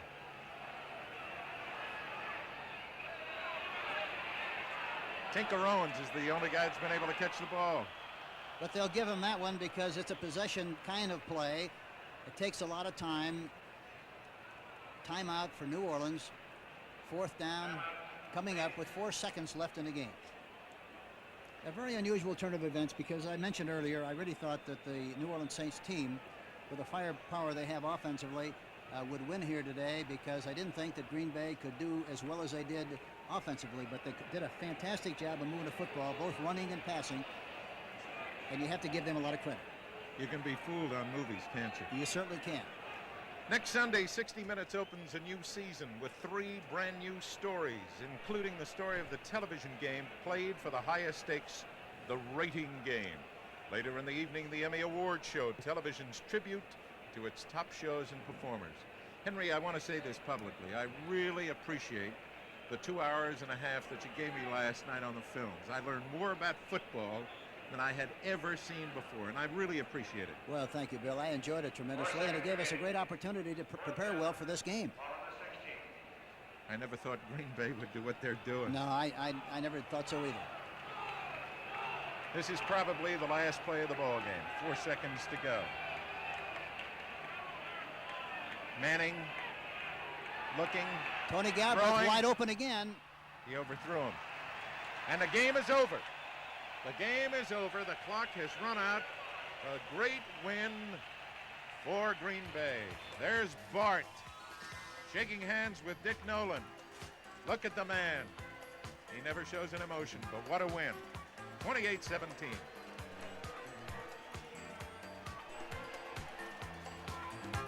Silicon dioxide is one of nature's most abundant chemicals. Sand. For years, tons of it have been used to make glass. Like this old windshield. Today, a Monsanto chemical called polyvinyl butyrol makes your windshield much safer in an accident. No chemical is totally safe all the time everywhere, but to make driving safer, we need chemicals like polyvinyl butyrol. Without chemicals, life itself would be impossible. 70 calories. That's for me. Pabst Extra Light, half the calories, all the taste, naturally. How do you like that beer? We love it. That's because naturally brewed Pabst Extra Light has 70 calories, half the calories of our regular beer. It's a lot less filling, and I get all the taste I want. Pabst Extra Light, half the calories, all the taste, naturally. Don't say light. Say extra light. Green Bay 28, New Orleans 17. Nick, I know you want to get to your man. Go, baby, go. I have the privilege of interviewing James Lofton. 3 touchdowns, 107 yards, 1 touchdown short of Don Hudson's record. James, your feelings on the game?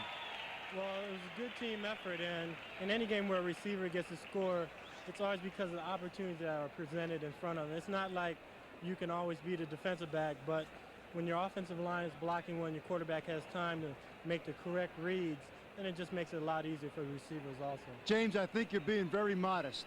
On a couple of those receptions, you had 3 receptions, every one for a touchdown. There was 1 short pass that you turned into a 47-yard touchdown with a brush block by one of your guards.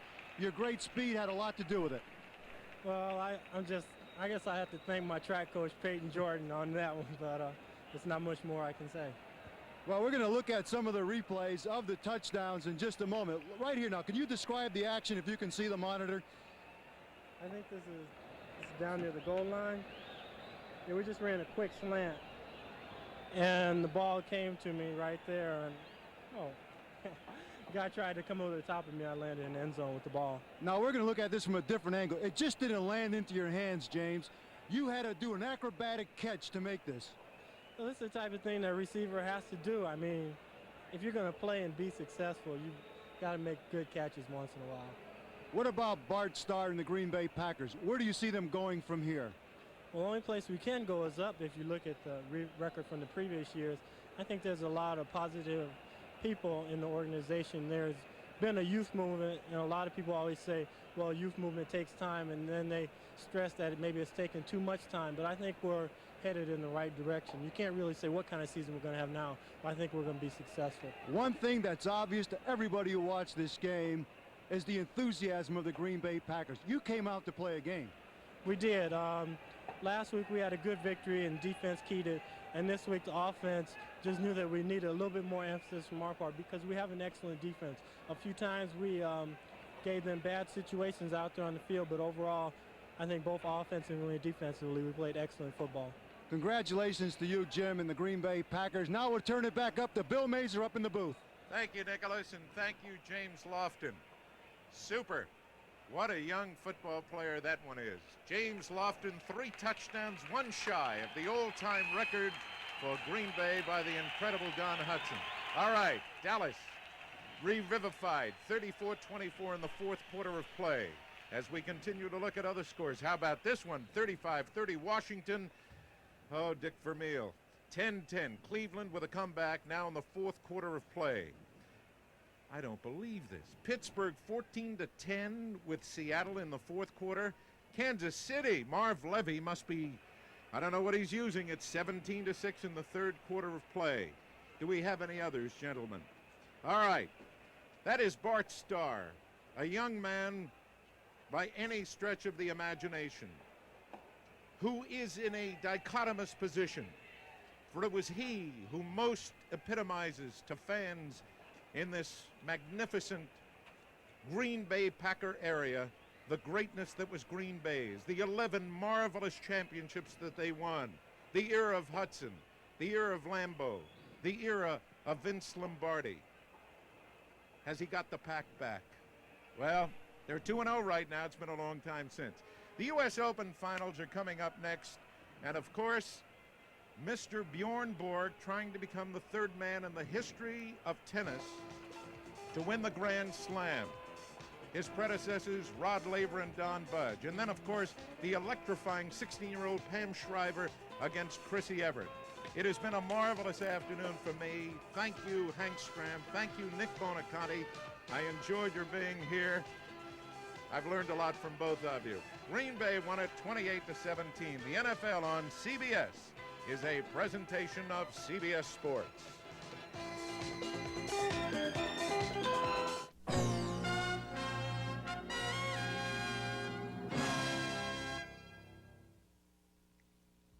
This is CBS.